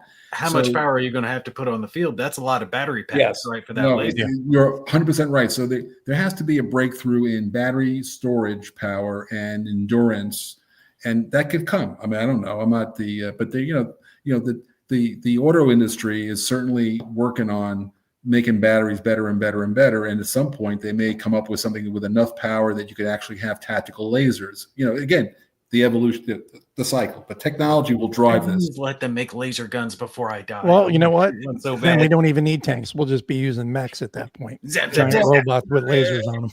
all right, but what I'm trying to say is that there are ways. I totally agree with Nate's point right now. No question about it. I wouldn't want to be sitting in a tank. You've seen what happens to tanks. There's a lot of video out there, and I don't think it's fake. Some of it looks pretty real to me. But down the road, you could see a situation where the defense is 14 seconds to 2 clicks. 2 kilometers. Oh, that's even longer than I thought. Thank you, Bob. He knows because he used to fire Hellfire missiles. So 14 seconds to a laser is like eternity. Yeah. And the other thing too is when it comes to tanks, using Ukraine, Russia is actually a bad example, I think, because the Russians never used their tanks properly. They didn't have, infantry cover. They didn't have a top cover, nothing like that. And so it kind of gives a stilted view there. So, and it wasn't conventional war like you would expect from, say, China, U.S. or even Russia, U.S. I think China's given way too much credit. They have bodies. They don't necessarily have good tactics and/or equipment. Well, the one thing they don't have is they're not battle tested like the U.S. is. Correct. The U.S. has been in a ton of war. Last time the Chinese fought was against Vietnam in the 70s. And how did that go? Not very well, unless you want to count the sticks and stones against the Indians. Right. The Chinese, against the Chinese, we would need something like a 20-to-1 kill ratio, but I think we could maintain. I think. Well, I'll tell you, having done a game to the Pentagon on this, and a million of them actually, the biggest problem we have is you have to look at the war in phases, right? So the first 24, 48 hours, I'm with you. But the problem with the second week is you don't have the ammunition to do that anymore. In other words, the submarine runs out of the torpedoes and the VLS tubes are empty. And, when we were in the Gulf War and I was working in the command center in the Pentagon, out of the J8. And after 3 days of shooting, the good T-LAMs and all that other good shit at the Iraqis, we were running out. And they all of a sudden shut down the, it was free fire. You get the best missile, you fire it at the target, knock it out, all that shit. But we were running almost out in 3 days. And so all of a sudden it was like, okay, can we use that old T-LAM to hit this target? And, they started making real choices once the first 3 days of, shoot him if you got him went away. So logistics of the high precision stuff is not inconsequential. No, it's huge. And that's one of the first things that I noticed when I played Sebastian's game, which at the time was Fleet Marine Force. Oh, yeah, Littoral, yeah. Yeah, then it came out in the civilian world. Became Littoral Commander. I played it with some other military people in a setting, and first thing I said the next day I was messaging him saying the MLR concept is a failed concept. It's not going to work. I said logistics, and I'm not a logistics guy. I'm just the guy that, hey, point me in. I want to go fight. So I don't ever care about logistics, but you're going to give me these big missiles. I'm going to run out of them pretty fast. Yeah, and when I did this game, War in the South, the China Seas with Perla for the CNA, we track rounds, and like I said, I built in the game the telescoping time that I used in like Pacific War, where you can fight when the forces are close. They can go, you're firing missiles back and forth and all this. But as soon as you run out of ammunition, you back up. You can go like a month or 2 months or 3 months in the game, just bringing shit up because nothing's going to happen. Yeah. And while you're pulling your guys back, and that's why we opened up Darwin. So when you're pulling your guys back to reload, and why we're reloading a VLS tubes in the middle of bad sea states, it's just impossible. He worked on ATOs.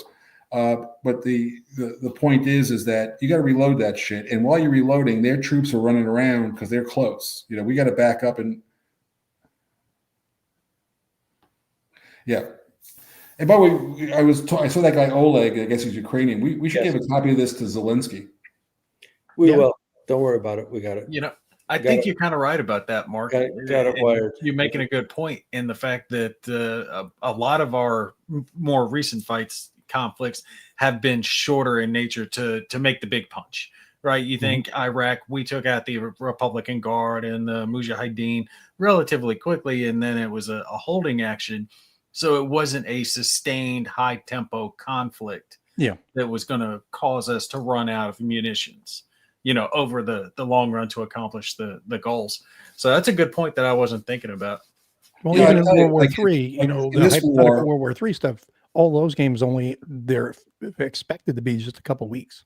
Yeah. And and that, by the way, is not the nature of, big industrial societies could crank up, we now in the Ukrainian war, they were early in the war, they were spending 8,000 to 12,000 shells a day. Yeah, more. On a good month, the United States doesn't make 2,000 shells. What does the new plant in Pennsylvania make?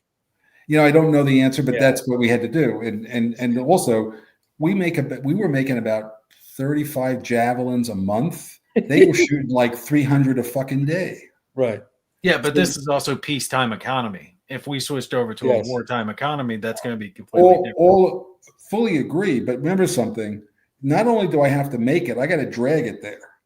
Yes. But see, while that is also our biggest deficit, it's our biggest defense as well, because it is hard as hell to get to us. People can't attack mainland USA because of the huge seas on either side. The one thing I learned in the Pentagon, I learned one thing. Not right now. The Americans fight all our wars are away games. Okay. Yeah. No. The Canadians and the Mexicans get really pissed about these tariffs. We're not going to be fighting. No. Think about this too: is how easy would it be to get platforms? We're war gamers. I think we could solve this problem.